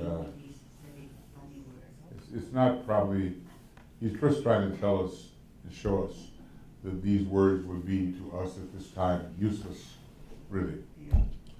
And he says there's no point in me telling you about all the others, you know. And they're from the sensor. Yeah, from sense, yeah. So it's even 3 steps away. Yes, it is, and making sense out of sensor. But that was on sensor. I don't know if they really do the job, but it's some sort of speaking, radiating, sounding, moving, ideographic language. You know, they get it all at once, you know. It's an intuitive language. You get the whole idea, not just little pieces, you know. Okay, so I see the greatest light. What does it suggest to you? Because look, this is not the light of my soul shines upon my personality, and then I see all the things that are wrong and I try to correct them. That's more like in the techniques of integration, right? And it's not even it's not even fusion. It's something that's going on above the hello personality level altogether, above even the individual soul level altogether. What does it suggest to you? Anything? Because if you're going to use, I see the greatest light, what are you talking about? All of it. Yeah, and it's, you know, we're told that, well, what for us is the greatest light? Out of Shambhala comes what's called unfettered enlightenment. You know, meaning, look at, the causal body is fettered enlightenment, isn't it? It's fettered, it's confined, it's boxed in. Even the spiritual triad divided into 3 is fettered compared to the monad. Even the monad is fettered compared to the sea of fire and the volatile essence in the sea of fire. So we're always confining the light, aren't we? But he tells us something about Shambhala. I see the greatest light. Immediately it connects you to Taurus too, doesn't it? Mother of illumination and so forth. Yeah. But it appears to be the greatest light, might not always be the greatest light. It's sequential and progressive. Because whatever light is closest seems to be the brightest. but Right. The greatest light is beyond that. Yeah, beyond that. Sure. I mean, it's in the magnitude of the stars. Like, for instance, you look at Sirius, whoa, you know. You're blinded by Sirius, it's maybe 33 times brighter than the sun. But compare it. Hello? I'm just trying to see if I'm there. Okay.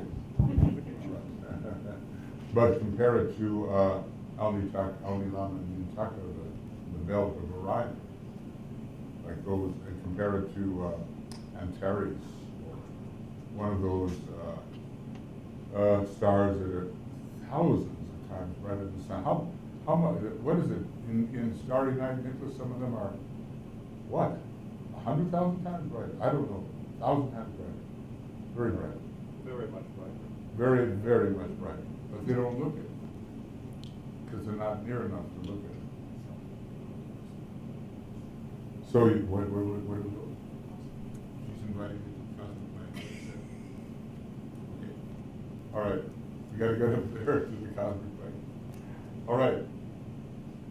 So the stars of Orion are bright, but they're immensely bright in terms of what do you call it? Not relative magnitude, but absolute magnitude, or something of that nature. All right. So the brightest light for you might be the candle in front of your face, or it is for the moment, and then it's something else. So what are you really looking for when you say that? What do you want to spring forth? You know, some kind of light of the monad, perhaps? Some kind of thing. And what will it reveal? The light of the monad. After lunch, it doesn't reveal much.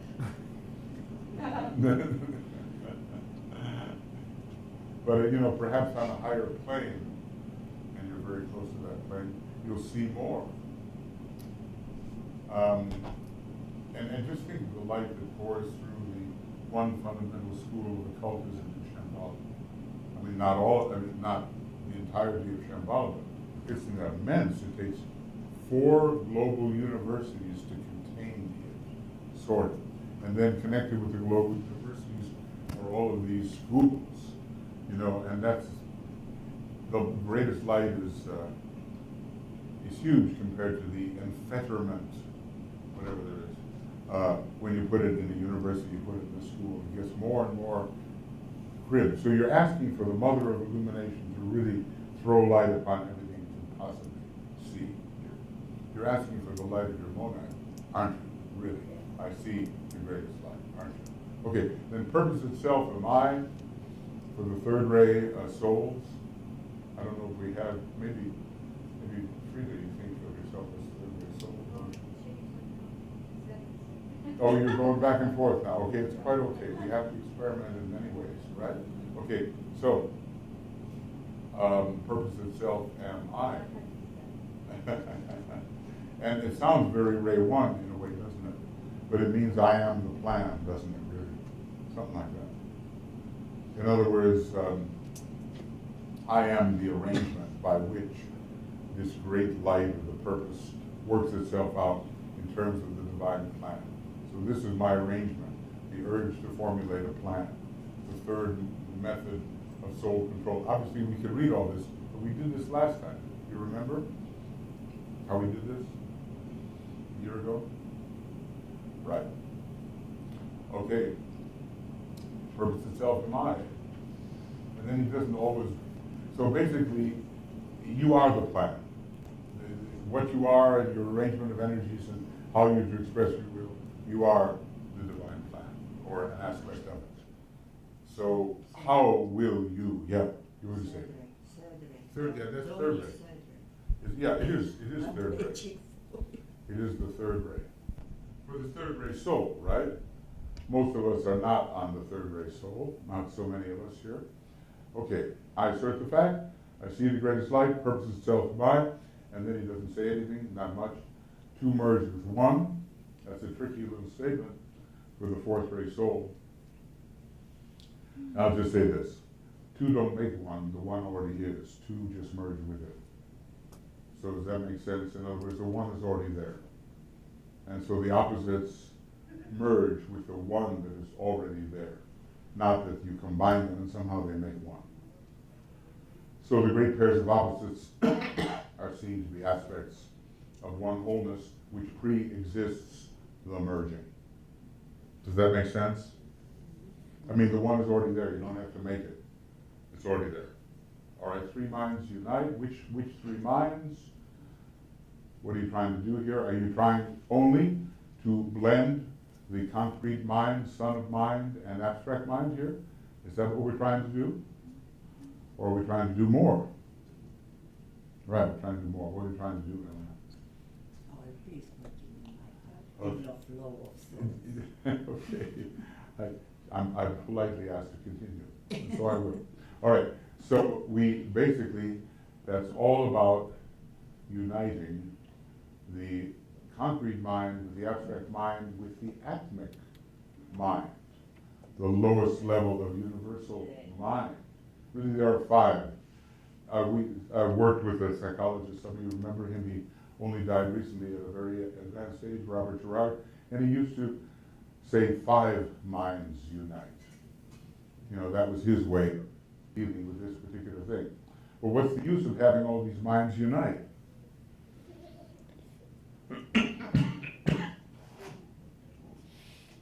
Great thing. So what? 3 minds unite, so what? Well, you know, the elevator of mind should be seamless, shouldn't it? To mix metaphors. In other words, you shouldn't have a lurching stop like some of our elevators here. They cross floor 2 and you wonder if you ever get out. It rumbles, you know, and then goes down. The higher stage of integrating personality. It's- just at, Yeah, at the level of mind. exactly. So we want to be able to go, yeah. Is the steps to the mind of God? Yes, Bob showed us that in fact, yes, that's right. They are the steps to the mind of God. Yeah. Okay, the lowest aspect of the mind of God, we might almost say, is the atmic mind. But the real mind of God, where would it be found? Cosmic eye. Cosmic levels. Cosmic levels. Yeah. So it's a, you know, you're progressing, and then of course, well, no, okay. Right. Then, for the 6th ray souls, can you imagine 6th ray souls using these integration, these projection techniques? I mean, I guess I could imagine that if they were open-minded enough for that, you know? So the highest light controls, what's that all about?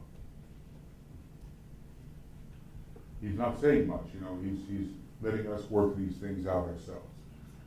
How's that different from I see the greatest light, instead it's the highest light controls? What is that? If you feel that you're largely a 6th ray soul, or Controlling the emotional, the astral, controlling all those levels of feeling. everything from that point of view, and it's the light of the monad again, you know. Yeah, but basically the soul calls for it, and there's a huge will on the monadic level, and from that point you can control the entire personality based upon this great ideal of the greatest light. There's a difference between the I actually see the greatest light, and this is a more 1st ray, 6th ray approach. The highest light controls. What usually controls for the 6th ray type? Not necessarily the highest light, right? No, I mean a lot of emotion, a lot of vision, a lot of aspiration. Pairs of opposites. You know, things that are not real even. Okay, and this other one we think we know something about, highest and the lowest meet. Right? So that if you were a 7th ray soul, what would that mean to you? The highest and the lowest meet.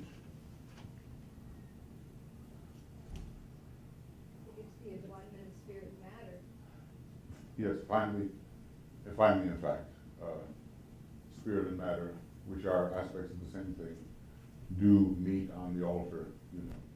So basically, whatever you haven't been able to touch yet, it comes forth. Whatever you're aspiring towards, it rises, and there's this great light that breaks forth, he tells us, when the projection from the Father meets the aspiration of the prodigal son returning.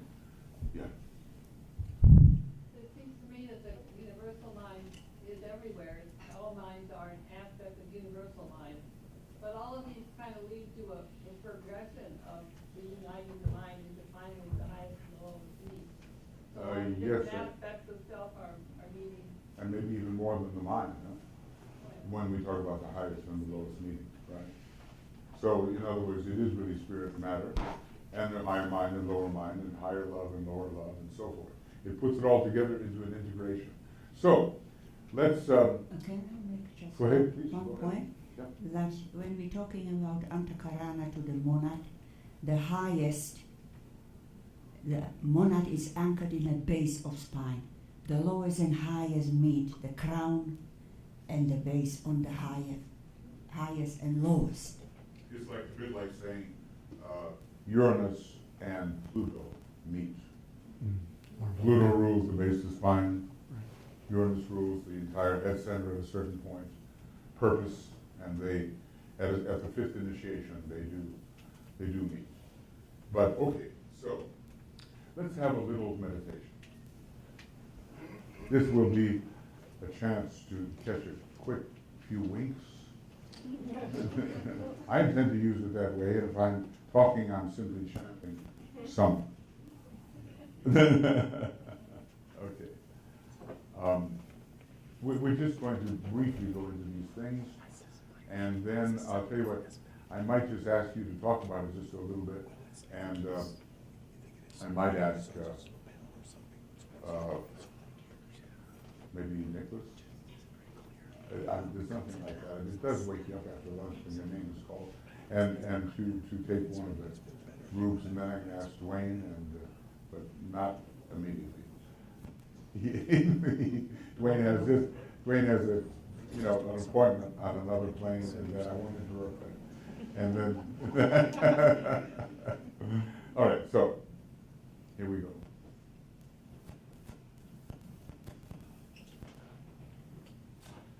Right. I know this is torture to do this after lunch, but then again, the schedule is out the window, so let's see what happens.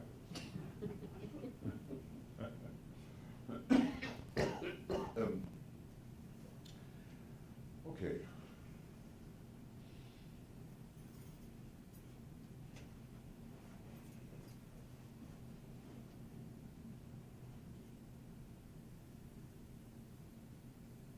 So the idea is that we will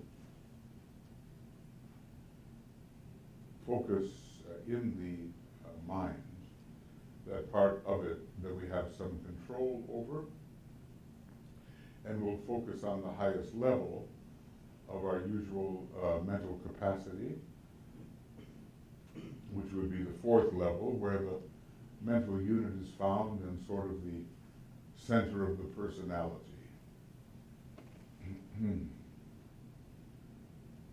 And now you can do this according to your soul ray. Some of you here, second ray, at least one person, seventh ray, and some on the first ray, and so forth. You can do it according to your soul ray.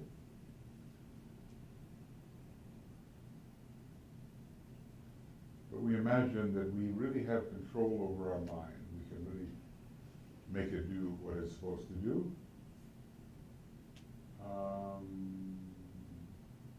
Let's see how I can do this.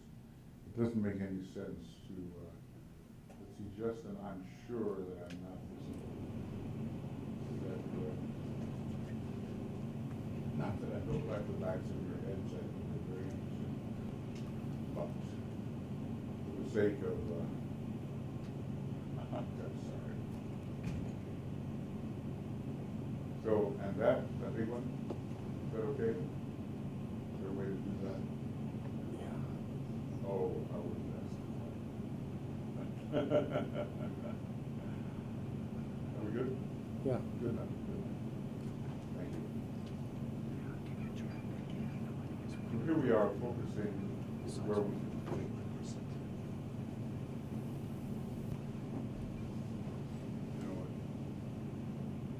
At this point you can analyze and you can compare and you can put things together and take things apart and so forth. Many, many functions of the concrete mind. But let's... Did something happen? I felt a slight disturbance. Did you notice? It is after lunch, so we're the only some notice. Okay. We will not attribute blame yet.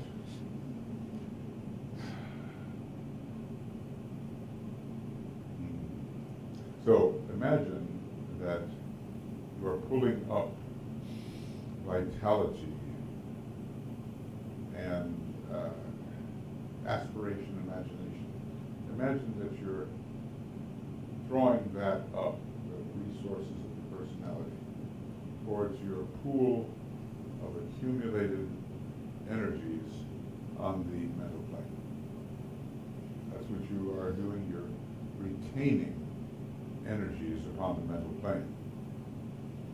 So supported by the etheric physical and these imaginative energies of the astral body, we bring them up.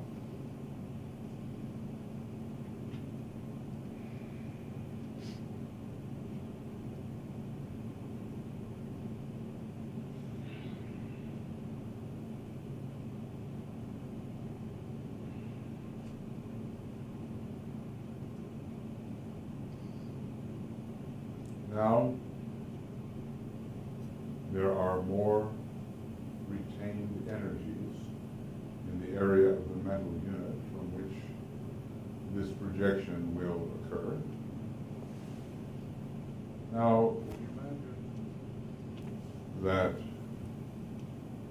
we pull in into that same area of retained energies the knowledge of the soul, that which the soul knows,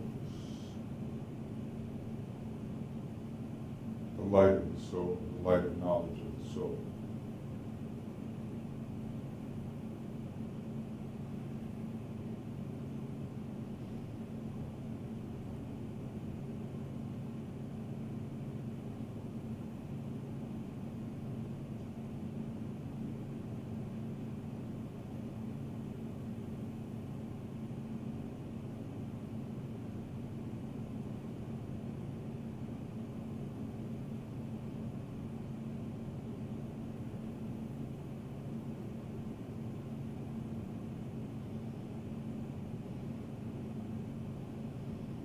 Now we imagine that we pull in to this area of retained energies, the energies of the love petals, fourth, fifth, and sixth petal.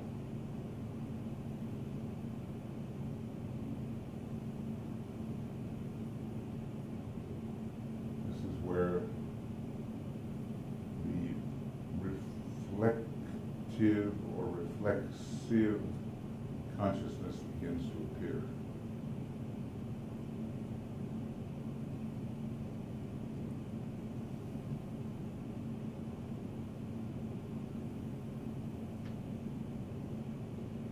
Now we imagine that we bring in the energies of sacrifice from the sacrifice petals of the mental plane.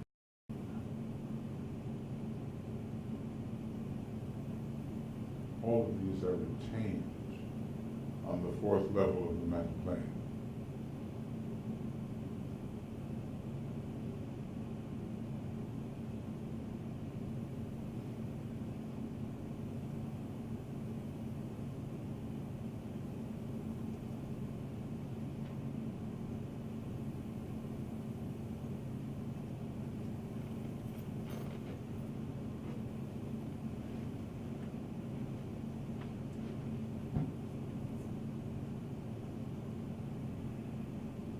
So in this retained pool, there are personality energies, there are the energies of soul light and soul love and soul sacrifice. And we want to see what will happen if these energies touch something still higher. Now, the Buddhic petals, basically, the ones that are formed from a stream of Buddhic energy. They are very mercury, they are very yellow. And we imagine that these synthesis petals, that quality of synthesis, is pulled into the retained field.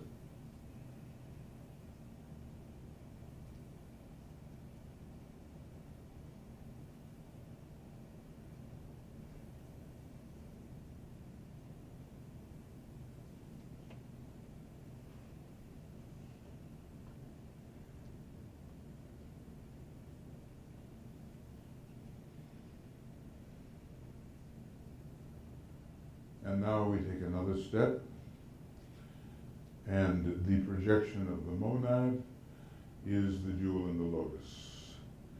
DK said a fascinating thing once. You think you might know where it's located, but he said it's located between the mental and the Buddhic planes. Very interesting statement. And we bring in this power of will. 8 projections basically are coming from this jewel. So it's an attenuated monadic will. Attenuated monadic will.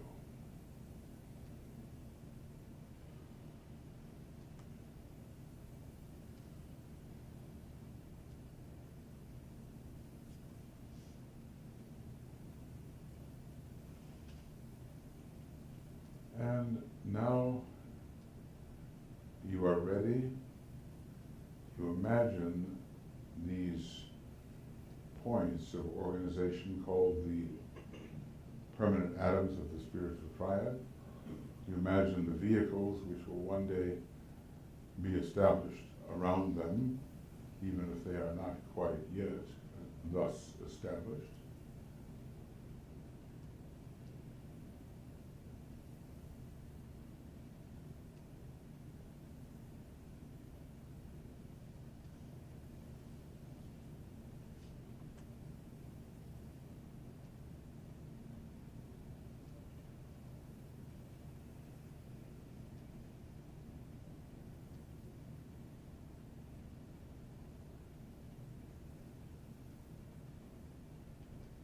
Okay.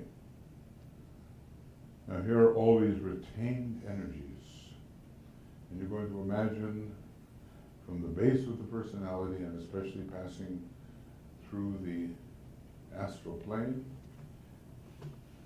a bridge is created which has all the colors of the rainbow in it. It passes through the pool of retained energies, as DK calls it. Passes onward and upward, if you want to use the vertical imagery, which seems convenient anyway.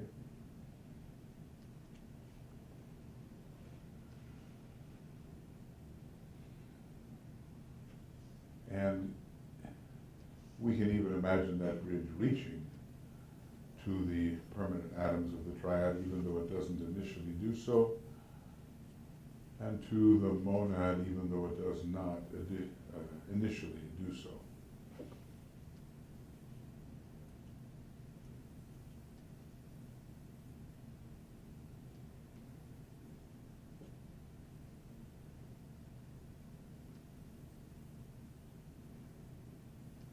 And now we're going to select 2 rays in this stream. One of them is the ray of our soul, and the other the ray of our personality, and we can let those 2 rays stand forth in some kind of weaving or arrangement that seems right to us.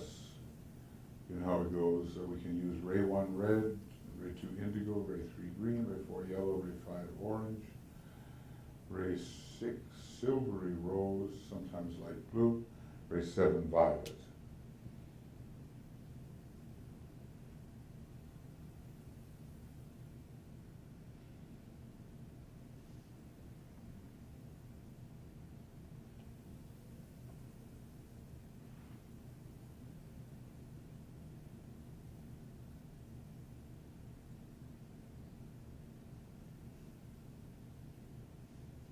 Okay. Now you're going to use your word of power. And you're going to see your dual stream of personality and soul energy light up. Or perhaps you want to use the rapier-like alignment of white light. You know how it is, I assert the fact, ray 1, I see the greatest light, ray 2, purpose itself in my ray 3. I don't think we have any ray 4 souls here, but 2 merge with 1, 3 minds unite, ray 6. The highest light controls, ray 7, the highest and the lowest meet. So we'll keep the Om going as inwardly you pronounce the appropriate word of power for your soul ray.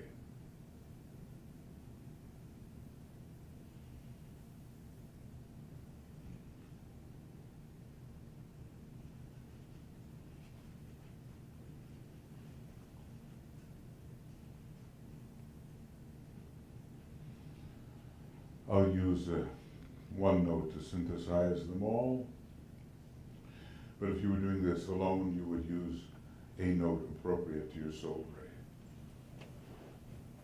So 3 ohms while you inwardly repeat your mantra and you visualize the ascent or the lighting up of your dual colors, or the use of the white light through the dual colors.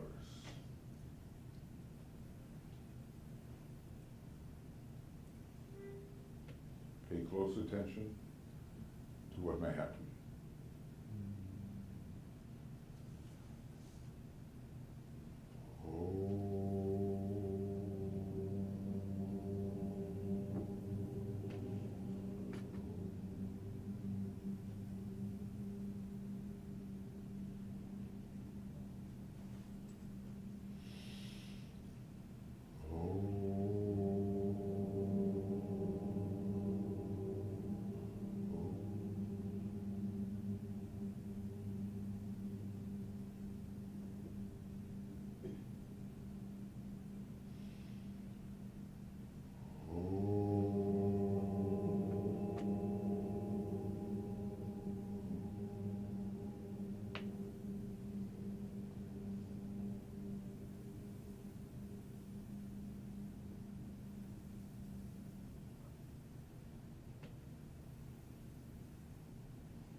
One more om.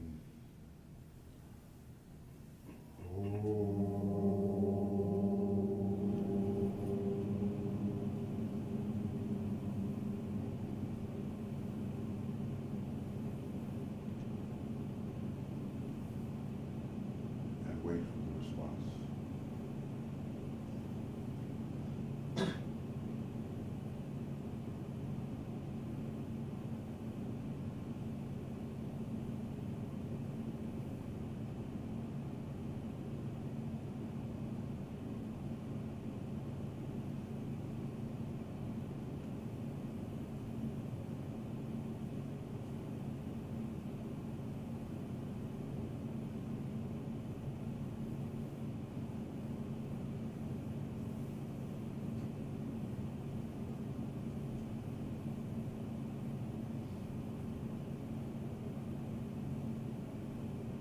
And on the basis of whatever feeling or impression you receive, imagine a piece of knowledge or information or an insight or a perspective, something conveyed to you that you can put into words.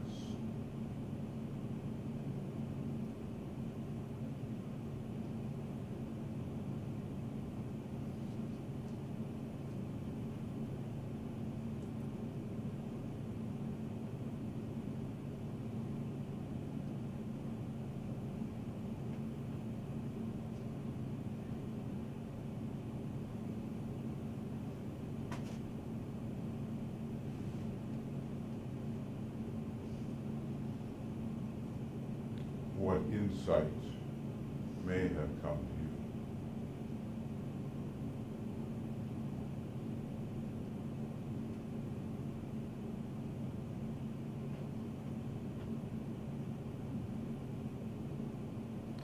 And if an insight has been formulated into a sentence or a mantra, repeat it interiorly 3 times.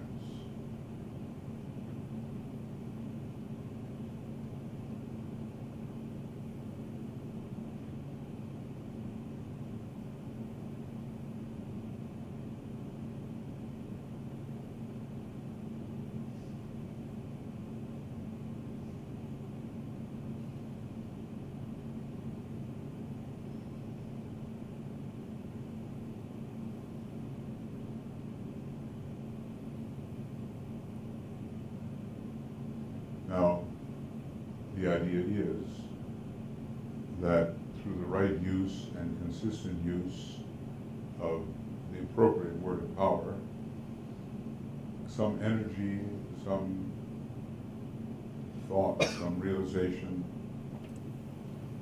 from a higher dimension will impact your more normal consciousness.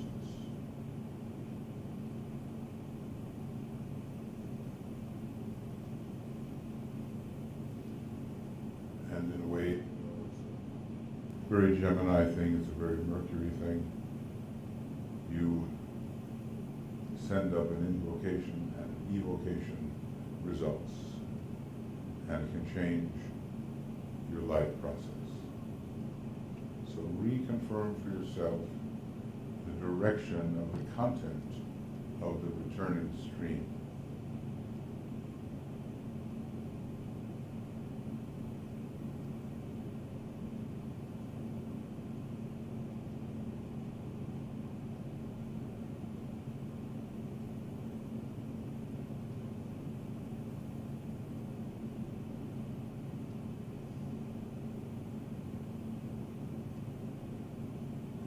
Close this little visualization with an Om.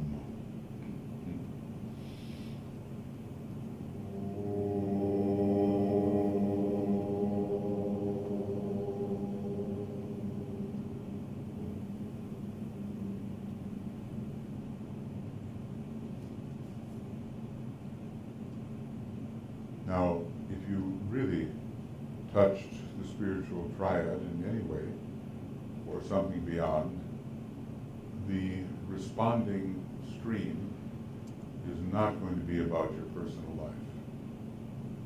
It's not going to be about you as an individual. It's going to be about the divine plan or the divine purpose.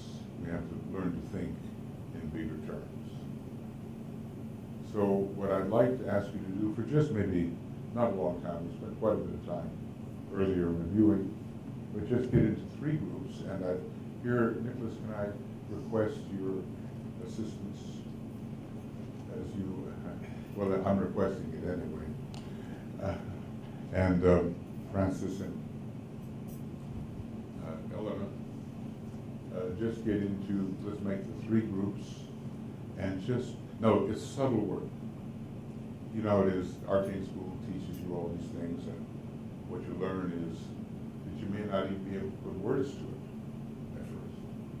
Something hits, something descends. Who knows what it is? Is it just a feeling, maybe an impression? Who knows? And then you work a little harder in the area of the abstract mind. And in the area of the abstract mind, you just might be able to put a few words on it. And then you work a little harder still. And before you know it, you might be able to apply it to your life a little bit, your life down here. So what we're doing is we're using this kind of Gemini, Mercurian, wait, I'm off. Something happened. Hello? I can make myself. Yeah, just tap it. Indeed. Thank you. It's so reassuring, but it's not totally there. Test. Can it be that when the air conditioning went off, my voice was lost? Or is that a lot of hot air? Blew it out of the room. Test. Gone. The batteries didn't die on your lap, did they? Oh! I'm back. It's that vitality recharged them. I tell you what, whenever you need a shot of vitality, go see David Hopper. That's it. He has abundance, and he's willing to share. If he returns looking drained, then I know he Give him a has cookie. served. Give him a cookie. He'll be fine. Okay, so get into 3 groups and report on carefully on your experience. You don't have to make anything up. Just, did I feel anything? I felt nothing, whatever. Maybe there was an impression. Maybe it means something. Maybe it came from a higher space, maybe, I think tomorrow there will be no lunch. Don't you think so? Isn't it amazing what happens after lunch? Okay, 3 groups.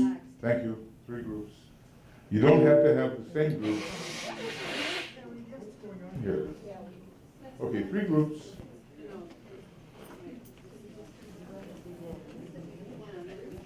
I'm going to.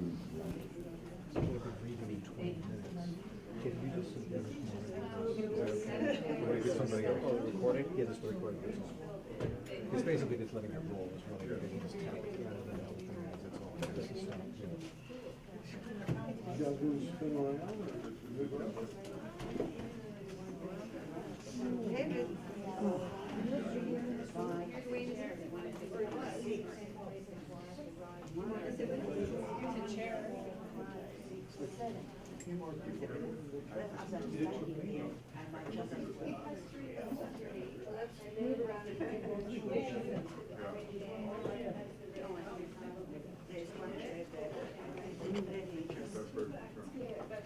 Okay. So look, spiritual triad. The plan comes first, you come second. I mean, you know, spiritual triad, there is a divine plan. You do have a soul. It's nice to express, but sorry, something else is up. Right, okay, if you want to express your soul, you can't help with the reappearance of Christ. Whoa, I read that one, I said, wait a second. That doesn't sound good for a beginning student of esotericism. I remember almost when I read it. You know? It was back in Fargo, North Dakota when I was directing operas. And I just said, well, people who want to express their soul, they won't be participating in the reappearance of the Christ. Because the demands are so heavy on a planetary basis. Spiritual triad, what is God thinking? What is God loving? What is God willing? And then all the rest is individual, personal. Did you? Well, just the obvious of thy will, not mine, be done is that cusp that you're talking about. You know, that was, you could say that he was up till that time expressing soul purpose. Right. And which was his quite magnificent sphere of influence. And but at that moment he realized that it was triadal. And even more. In his case, yeah. Maybe even the triad, whatever that is, has to kind of give way to something even more synthetic. Because he anchored for the first time, the Christ did that sixth initiation filament of divine will. Maybe for the first time, you know, apparently, in such a way. So he really, it wasn't just like, you know, the suffering Jesus, I'd like to get out of here, but I gotta die. It's not that only. It's something higher. A 5th degree initiate, basically saying, I've got a good plan, but yours is better. And it's the difference almost between the atomic plane and something more synthetic on the monadic level. In fact, maybe that whole personal death thing is a blind, and that wasn't his concern at all. We don't know. Well, not his. Not his concern. No. Maybe the Christ had gone through that as Krishna, you know, process. Okay.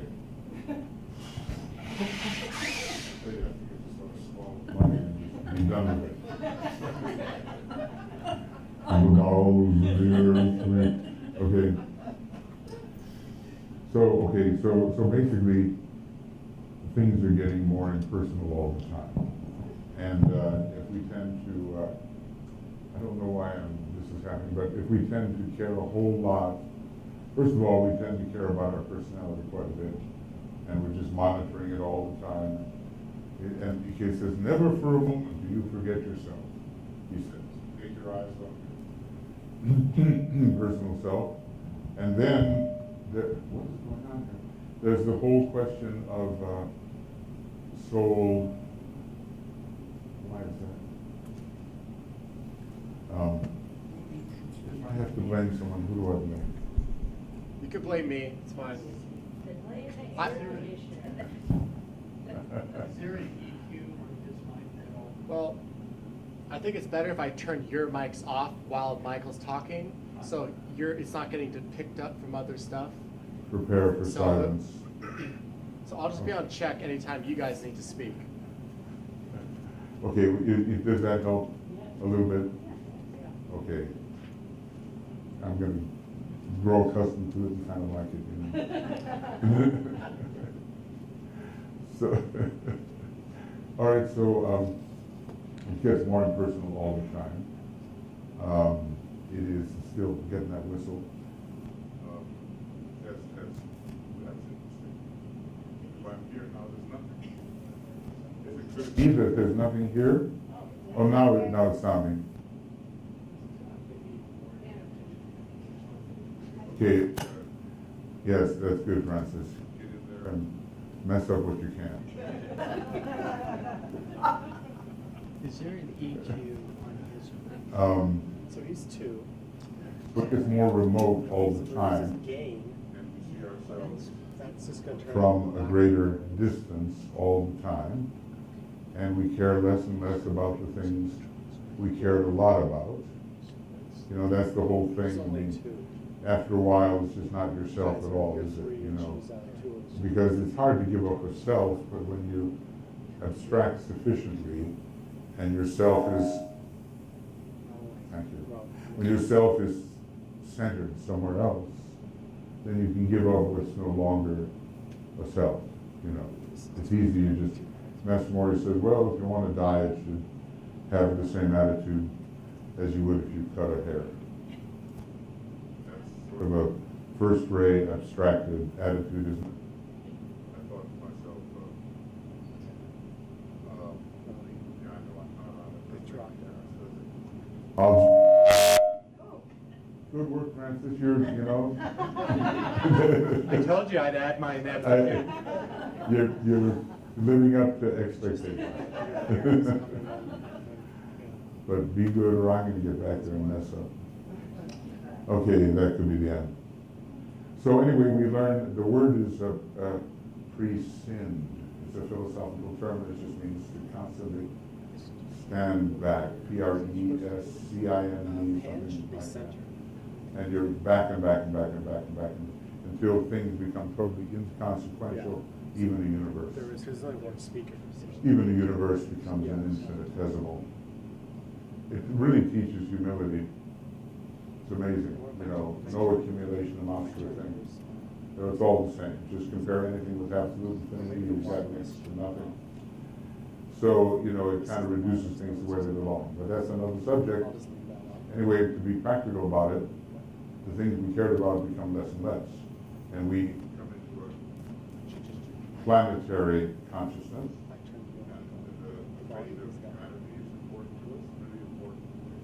Then the fate of all the kingdoms, the fate of the planet as a whole, and we begin to identify with the planet as a whole. See, this constant movement in identification with larger and larger spheres. So that's where we are with the triad. You know, it's you know, the hierarchy is in the triad all the time. And they just don't see loss the way we do. We're attached. They're not attached. They found the way free, and what's going on? I'm going to now move towards this micro to this. Michael, would you want to try maybe using the wireless, this handheld, I mean? Yeah, sure. Just to see if that works better? I mean, it's getting a little bit silly, isn't it? Check, check. That sounds good. Okay, let's try this. Try that. No, the gremlins. I have a problem here. I haven't mastered this, so it should run well. Thank you. I think I'll unplug myself here. Yeah, that's good. All right, so it's a much bigger picture. Now, we moved into the spiritual triad. Let's imagine, just like the masters have, that's their center of consciousness, okay? You know, Master Moria, first ray group, at McLean, mostly ashrams, Buddhic level now, right? Ever since 1925, roughly. And then some of the scientific ashrams are still on the abstract mental level, okay? So we have a really big point of view. Now, that big point of view is represented by this column here on the right-hand side. Okay, and that's that big point of view. See, all of us, it's variable. That right-hand column is variable, and the soul ray can change. Doesn't change for everybody, but it could change. And it all starts out monastic, basically 4, 5, 6, or 7, the only soul rays you can possibly have in the beginning. And then as you progress, the third ray may be added as you become intelligent, you know, some millions of years later, really. So we're not going to get that soul ray right away on the third ray. It's going to be 4, 5, 6, or 7. And then we approach the first initiation, that general period. And that's the time from which it is possible to have a second ray soul or a first ray soul. It's very interesting. You can't really have a second or a first ray soul beforehand. You can have astrologically mediated first ray and second ray, but your soul ray is not going to be that. So then a switch can take place, and your polarization on the right-hand column in the triad will be either Buddhic, well, it can be any one of them. If you remain on the third ray, it'll be monastic in the right-hand column. If your soul ray is becomes, let us say, ray 2, it will be a Buddhic polarization in the triad. But even ray 4 and ray 6 on that same line, once you start approaching the first initiation or somewhat beyond it, can then be Buddhic instead of just monastic. See, in other words, there's some kind of unitive thing that starts to happen there. The harmony takes over, the law of love of the system on 6th ray takes over, and you move towards a more unitive use of the 4th and 6th ray. They might be your soul ray. You might just be with that, but it'll have a Buddhic kind of focus instead of just remaining under the spell of Manas. Does that make sense as you move towards a, yeah, did you want to say? No, you're okay. Now, what about Atmic? Well, again, ray 1 and ray 2 will not be your soul ray unless you're in the period that begins with roughly the first initiation and even goes to the second, because some of those changes in those people, there were 2 changers in DK's group, ISGL and HSD. Oh, both of them had problems, and I don't even know if they really made the change properly, but it was pretty near the second initiation for ISGL, a long time later the change was occurring, but that would mean that since he was going from the 6th ray soul to the second ray soul, he would have a Buddhic focus in the triad and not just monastic. Everybody shares monastic focus in the beginning because we can't go any higher, okay? But then later, millions of years later, we can focus Buddhically. Then what about if you're a 7th ray soul? Yeah. What about if you're a 5th ray soul? And usually those 2 rays, I'll never figure out why the 5th ray doesn't move to the 3rd, and sometimes you think it could, but DK says it's invariable, 5th ray to the 1st, 7th ray to the 1st. And he, interestingly enough, it was under HSD that was occurring, that he gave that information under the disciple HSD, whose name I remember and whose initials for what they stand I don't remember. But we can find them if we need to. So, Michael, is there some school of thought that says that you can't start with a 7th ray soul either, that it's just 4, 5, and 6? No, seventh ray is included. Oh, it is, Yeah, okay. definitely. He says, these are your personality rays, you can begin 4, 5, 6, 7. These are your soul rays, you can begin 4, 5, 6, 7. Okay. It's around page 570 or 574 in rays and initiation, somewhere right in there. Okay. And we can go looking for it if we want to, but that's pretty much what he says. Okay. So in the beginning, ray 5 or ray 7 on the soul is going to be monastic. But later, as you're taking the initiations, it can turn into an atmic focus on the soul ray, even though 5 and 7 are retained. You don't necessarily have to switch to the first ray. See, here's the amazing thing. You can take the fourth initiation on rays 4, 5, 6, or 7. See, sometimes he says it's got to be 1, 2, or 3, but we've got to read between the lines when he says that. It doesn't have to be. Otherwise, he wouldn't bother giving 7 different methods of destroying the causal body. Why would he bother? Because it's going to be 1, 2, or 3, right? Okay, so let's suppose we take from ray 5 to ray 1 soul, from ray 7 to ray 1 soul, then we will be focused in atmic, on the atmic level. That'll be our second column. Even though we stay, and even though you might stay a ray 5 soul, and remember Swiss cheese for the causal body falls apart, and ray 7 is the mantric way of destroying the causal body. Even though you stay on 5 and 7, it can still move to an atmic focus. It doesn't have to just be monastic. Now, and sometimes I wondered, DK says, I have many types of people in my ashram, including first ray types, because I have somewhat of the first ray in my spiritual triad. Go figure. He's a master, maybe automatically being a master, you get an atmic dose, no matter what. Could be. He says, I have somewhat of the first ray in my spiritual triad.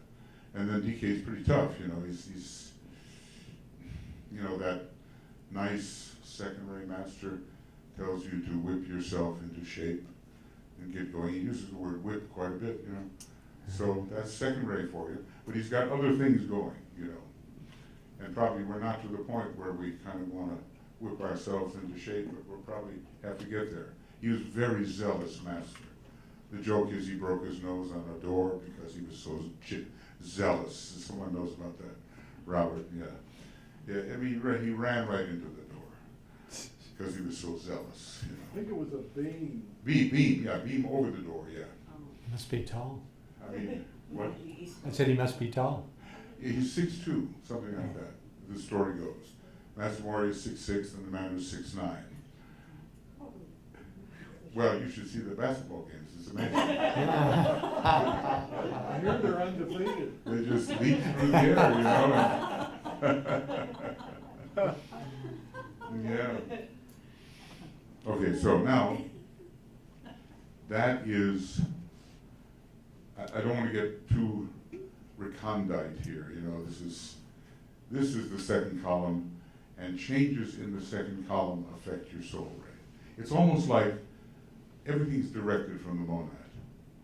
Really, even the soul is the monad in projection.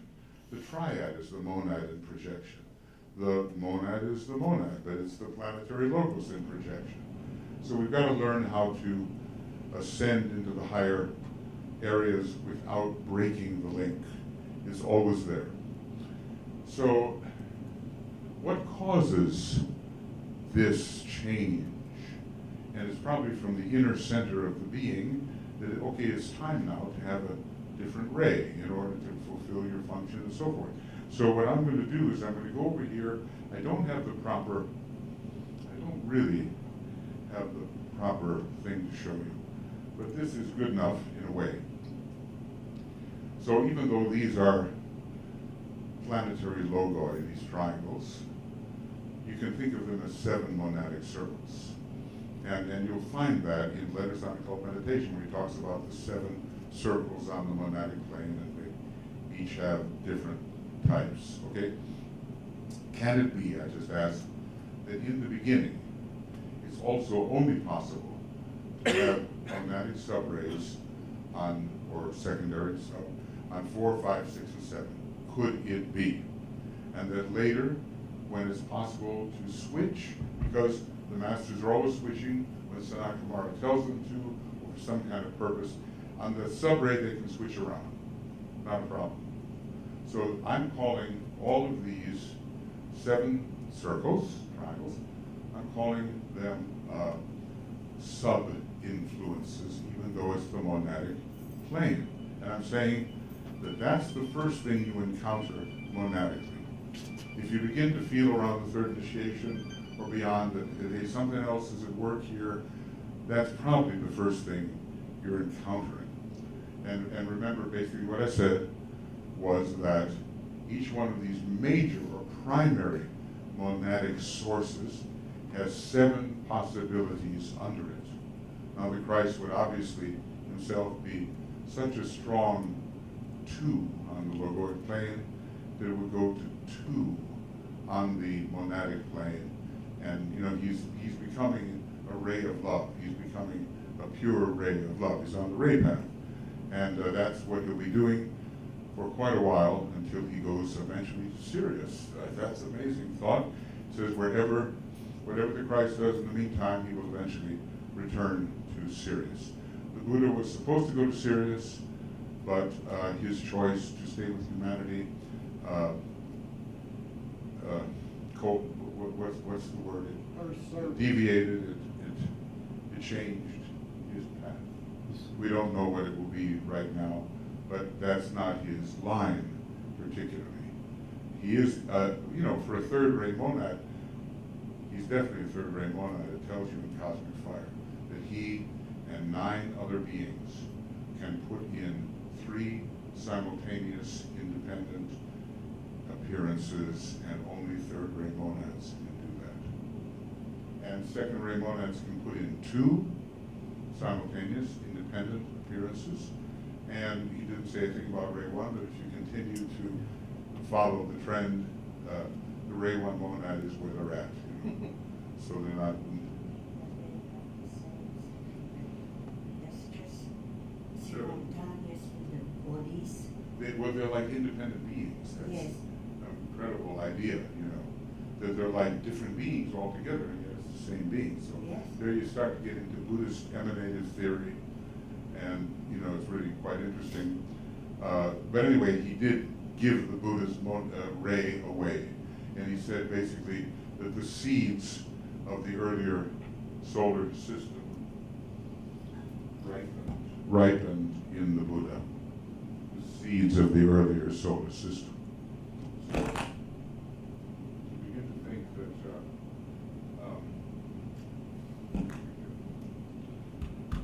the Buddha was not only present on the moon chain, but was in fact originating, it seems, in the earlier solar system. And where Christ is more representing this particular solar system, earlier solar system, a third-ray system. This solar system, a second-ray system. Who knows who it'll be next? Some other avatar representing the first ray, and you get the total 3, 2, 1 altogether. So the first monadic ray you meet is going to be, this is a theory, like I say, it remains to be proven correct or incorrect, and probably the best way, maybe Master DK will write further about these things, and he starts writing, or however he's going to do it, in 7 years from now. I keep on thinking that the voice recognition software will be quite advanced by that time, and we'll have Dragon of Wisdom, naturally speaking. Some of you know Dragon, naturally speaking. Okay. I mean, really, you know, no muss, no fuss, but it's probably better to have a secretary, really, you know. I mean, I just can't see DK into computer repair. Anyway. I mean, really, you know, no, I think you find another way to use this time. So, okay. So the key here is that the second part of the spiritual triad is the mixture, right?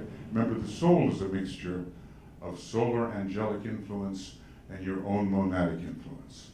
what we call your causal body, your soul consciousness on the higher mental plane is a mixture of two streams. Your own monadic, attenuated consciousness, because it's not as vast as it was up there. It's quite, constricted. Plus the solar angel, as much as the solar angel has invested in the egoic lotus, that's your soul consciousness for the moment. But then when the causal body goes, that consciousness really expands, and you don't have the solar angel anymore to tutor you. You basically, the angel of the presence has introduced you to your own monad on the path of return. Plus, you have absorbed a lot of what the solar angel has already taught. So triadal consciousness without a causal body is a lot different than pre-fourth initiation consciousness, okay? And that's when the monad can really start coming in, because he says that the fourth initiation, you really have direct contact with the monad. He says somewhere, I just read it.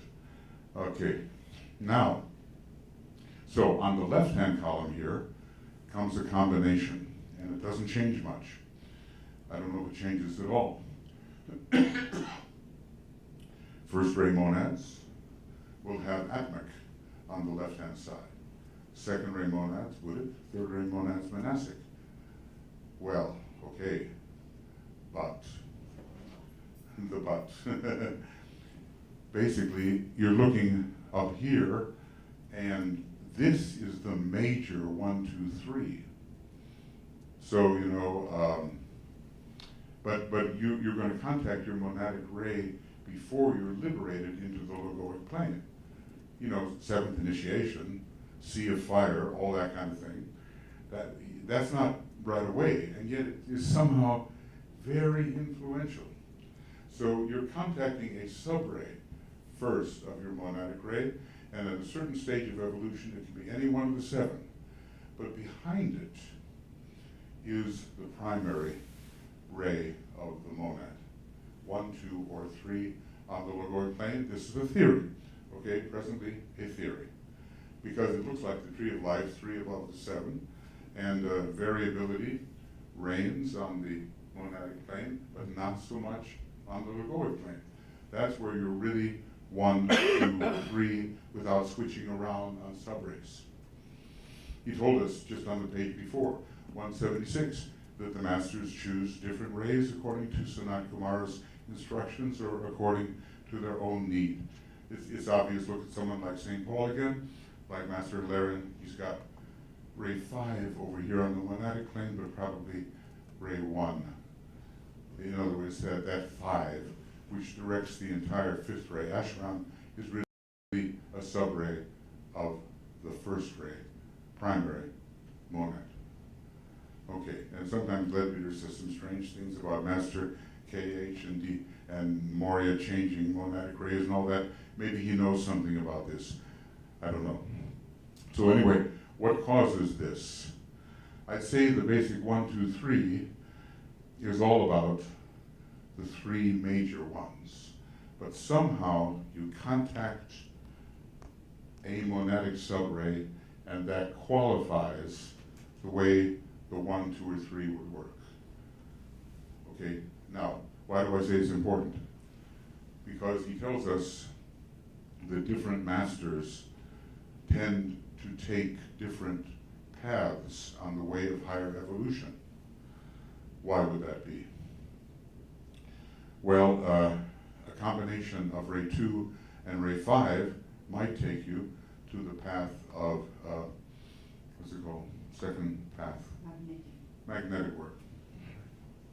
He says there's a lot of first and second ray masters that take the ray path. Well, they've got to have something else too, don't they? Otherwise they can't embody the 7 different rays. So what I'm trying to say is in the left-hand column, a combination of your 3 above, one of those 3 above, and a subray is both there in the left-hand column. And that stays very stable. That's not the kind of thing that moves around. At least the major ray does not move around. The major or primary ray of the monad, I can get the quotes, might change once every solar system. That's a long time. That's, according to him, 311 trillion years. It's a long time, plus the interval. So that's a stable point. The left-hand column here is a relatively stable point, and there's fluctuation in the right-hand column. But from the experiential angle, when something else is happening up there, Hilarion must have noticed it, right? He's into love, he's into devotion, he's the great representative of the Christ. So what's he doing directing science and the power ray? He must have noticed this at a certain point, and maybe we all will notice that once we are really secure on our soul ray, something else starts to come in.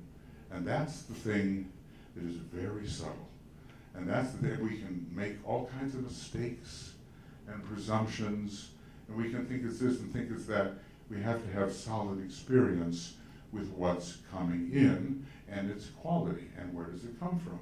And so often, the ray of the individual center, which Annie Besant calls the monad, is not the same as the individual ray. The individual ray is the soul ray, and the center of consciousness is the monadic ray. And what I'm saying here is the presumption at the moment that the monad is a dual ray. One of them very stable in terms of the solar system. Another one variable depending on the need. I'm saying that the spiritual triad is a dual ray. One of them fluctuating according to how your soul ray will be changing, and the other one reflecting the monadic impress on the left, quite stable, quite relatively quite stable. I'm saying also, and it's not here, that the soul ray is a dual ray. He gives it to us on page 518 of Dina 2. The Buddha is 2 sub 1, the Christ 2 sub 2, and the meticulous entirety people are 2 sub 3. And then he says, and there's others and more, maybe 7 types. So if you're an artist unifier, you might be 2 sub 4. If you're a researcher into consciousness, you might be 2 sub 5. If you're really in the New World religion, you might be 2 sub 6. And if you're a healer, the 2 healing rays, you might be 2 sub 7. I have a question. Go ahead, yeah. I have a question here. Would we do, if we take the soul ray to be primary and secondary ray, and the secondary is not the sub-ray, how, if we have many sub-rays, we usually do than one, okay? What is the difference in the polarization in the triad between the secondary ray and a sub-ray, let's say, of the soul? Well, that's a problem because, I get it.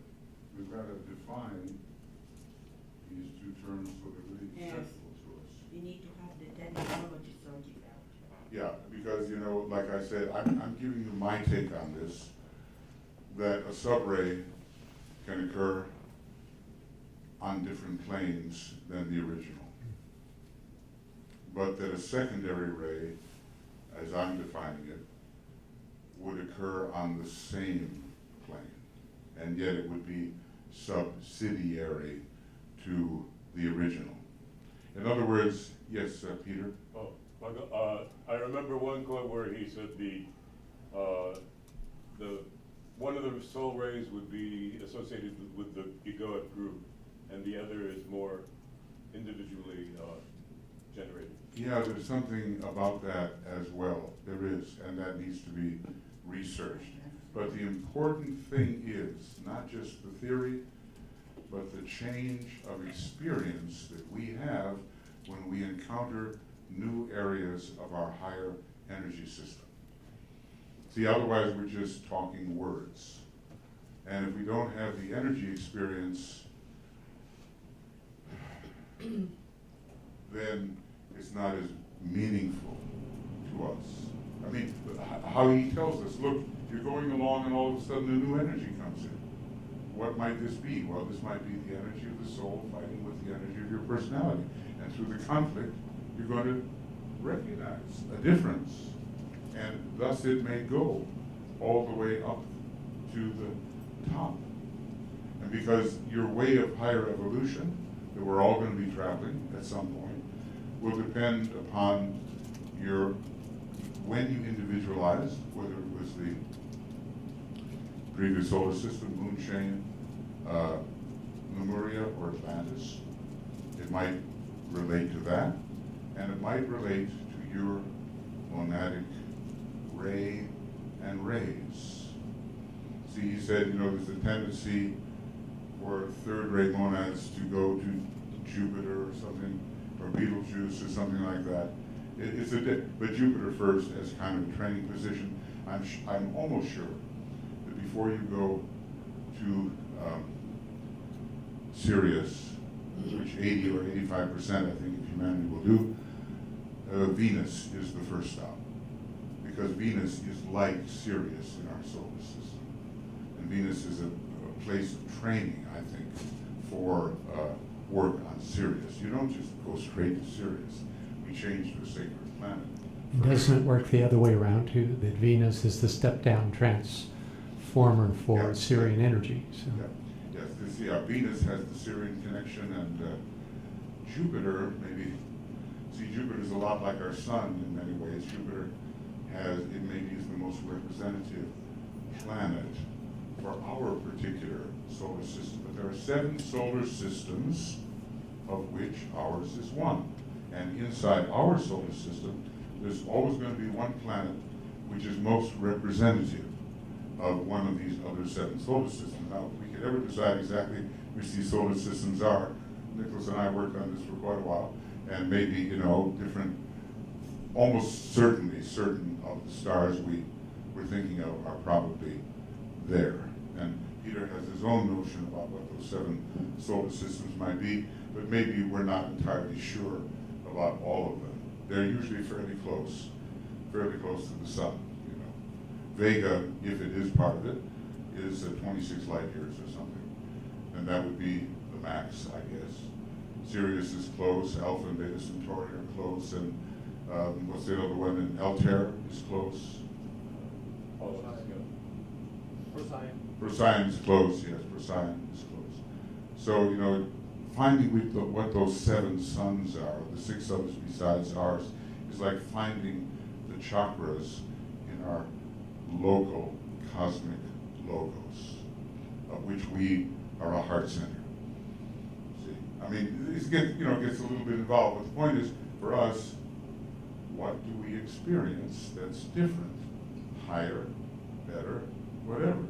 Otherwise, it's just talk. If somehow in our meditations, some contrasting or intensifying energy comes in, then there we are, we're touching a higher level of our energy system. And then it's relevant, really relevant to us. When can that take place? Well, you know, once the second initiation, you know, I've shown you this quote many times. And, you know, it's that encouraging, daunting, outrageous quote that page 84, bottom of 84, 85, and you basically, it puts a lot of pressure on you, if you don't mind. And he's talking about how things go, and many years elapsed between the birth and the baptism of the initiate Jesus, but the remaining 3 steps were taken in 3 years. Once the second initiation is taken, progress will be rapid. The 3rd and 4th initiations, following probably in the same life, or the succeeding. And remember what he said to ISGL, he said, you could take the second initiation, my brother, therefore you see, we rate you highly. We give you a high rating. So the second initiation is not anything to just say, oh yeah, the second initiation, a lot of people are going to be taking that. And it's a high initiation. And once that's taken, look what might happen in the same life. It almost seems outrageous, you know. I mean, you know, a lot of people say, oh, well, you know, that. But that's what he said. It's amazing. So, you know, but the question is, do we rise to the opportunity? And we got 7 years left here, and the pressure is going to intensify, and the Christ is getting closer and closer. He's going to be overshadowing those who are responsive to him. The opportunity is immense, if we will. That's the question. Because it's easy to go along, you know how it is. It's easy to go along as we've been going along. Or will that extra a bit of effort, not more than a bit, with that extra expenditure of effort be characteristic of our approach? So anyway, somehow, second initiation looming, as it loomed for so many people in DK's groups, maybe past, who knows. And now you jump into the stream, and the current is carrying you, right? This is entering the stream, right? In the, what's it called, the Golden Lotus, or the, what's the Blavatsky's book there? About the secret golden flower or something? Oh, yeah. Yes. Something like that, right? Okay, enter the stream is carrying you. Of course, while it's carrying you, you have to avoid spiritual ambition. This is the big problem with the second initiation. You know, spiritual ambition, love of power, all that kind of stuff comes up. So the humility factor is really, really strong, means that Libra had better be strong when you're doing these things, so you keep things in proportion. Yeah. Okay, so now we have the possibility at the second initiation of studying Sanat Kumara, the monad, and identification. Those are the three that I seem to remember. And It's also very connected with the reversal on the wheel. That's that Libra point where your entire perspective shifts. You know, as a result of. There's a couple of reversals, you know. Yeah. There's an early reversal where you're really swimming against the grain and you finally get insight, something that is important. But then there's the successful reversal where things are really moving in the direction and you're not held back anymore. Well, basically what you have to do, you want to really reverse the wheel past the temptations in the desert. Yeah. That's it. All astral. I mean, those temptations are tough, you know. You know, man does not live by bread alone. Don't tempt the Lord thy God, or whatever the other one is. Oh, there's the world, the flesh, and the devil. You know, there's the world, ray 3, temptation, the flesh, ray 2. Ray 1 is the devil, pride. You got to pass all that before the wheel is really rolling forward. Right. Yeah. So look, every one of us can decide whether we'll just go along or whether it'll make a difference these next years. And like you said, I could, when he looked at his group, he said, well, I could wish you were younger and more courageous. You know, those things stuck in my mind. I thought to myself, well, we're all too old and cowardly.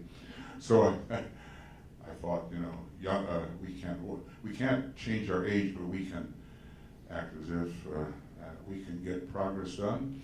And we can be more courageous. That we can do. So that's up to everybody now, basically. So, and if we do that, somehow between the second and third initiation, we will be getting a better idea of what Sanat Kumara is. What is identification? What is the will?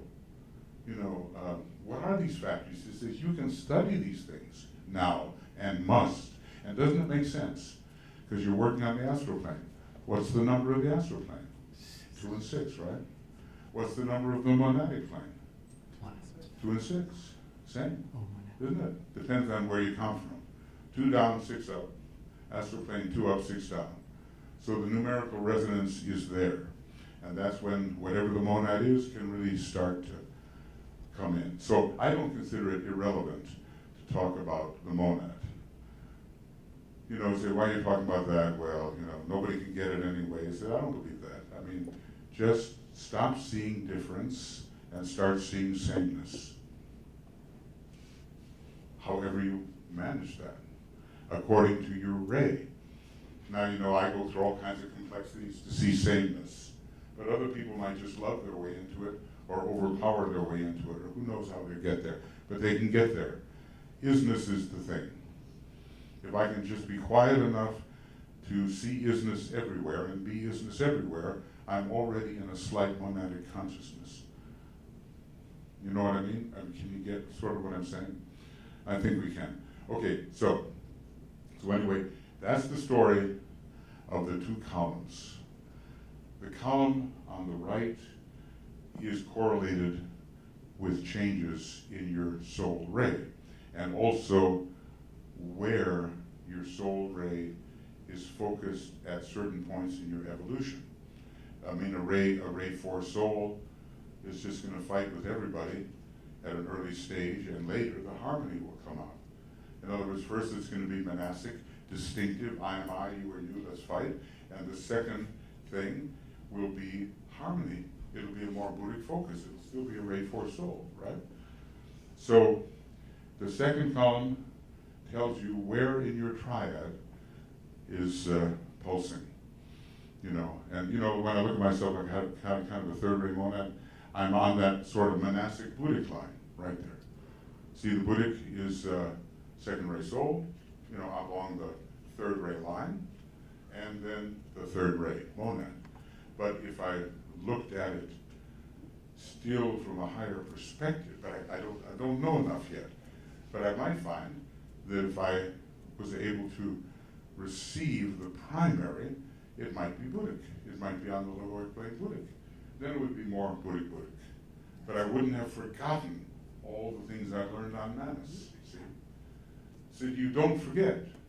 If you change your esoteric ruler of your chart, you know, let's just say, you're Aquarius. You learn a lot under Uranus, but then it comes time for Jupiter to be the main esoteric ruler. You don't forget everything you learned under Uranus. It's not like you pass it by forever and that's it. It takes it with. And then you go to the moon, or whatever the moon is, in Aquarius, representing, again, Uranus, Neptune, and Vulcan. You take everything from the past with you. It's accumulative, you see. So that's the whole thing about occult progress. It's accumulative, and you don't just leave things behind forever when they're of value. You make a subset of the things experienced. You know what I mean? In the additive, there's an additive quality. Additive. Like, I'm thinking of the quote where he talks about when you move from the cardinal to the fixed cross, that you're then required to occultly combine the influences of the two, which is an additive thing. It makes sense. Occult combination. Same thing. You've been spending millions of years on the mutable cross. Have you forgotten how to function as a human being? No. You take it along with you. Master DK is in his triad, and he's talking. I got to find this quote. He says, it's also a funny quote, and I saw it in black and white in front of me, but they came in and messed up my papers. Anyway, so I saw it in black and white, and it said, I am remembering my brother falling in love, the greatest of all glamours. Master DK, quote unquote. You remember? RBB. Yeah, it was RBB, who was a Libra. You know, RBB fell in love, left the work, got into trouble, discovered he had made the wrong choice, and came back. So anyway, it's such a, you know, he doesn't have a causal body. How's he talking about this? Because he brought with him all his memories, you see. So and then when a piece of personal history says, I once fell flat on my face because I told my master I was so devoted to him, and he said I was devoted to myself, and he was right. You know, so he remembers these things. So it is additive.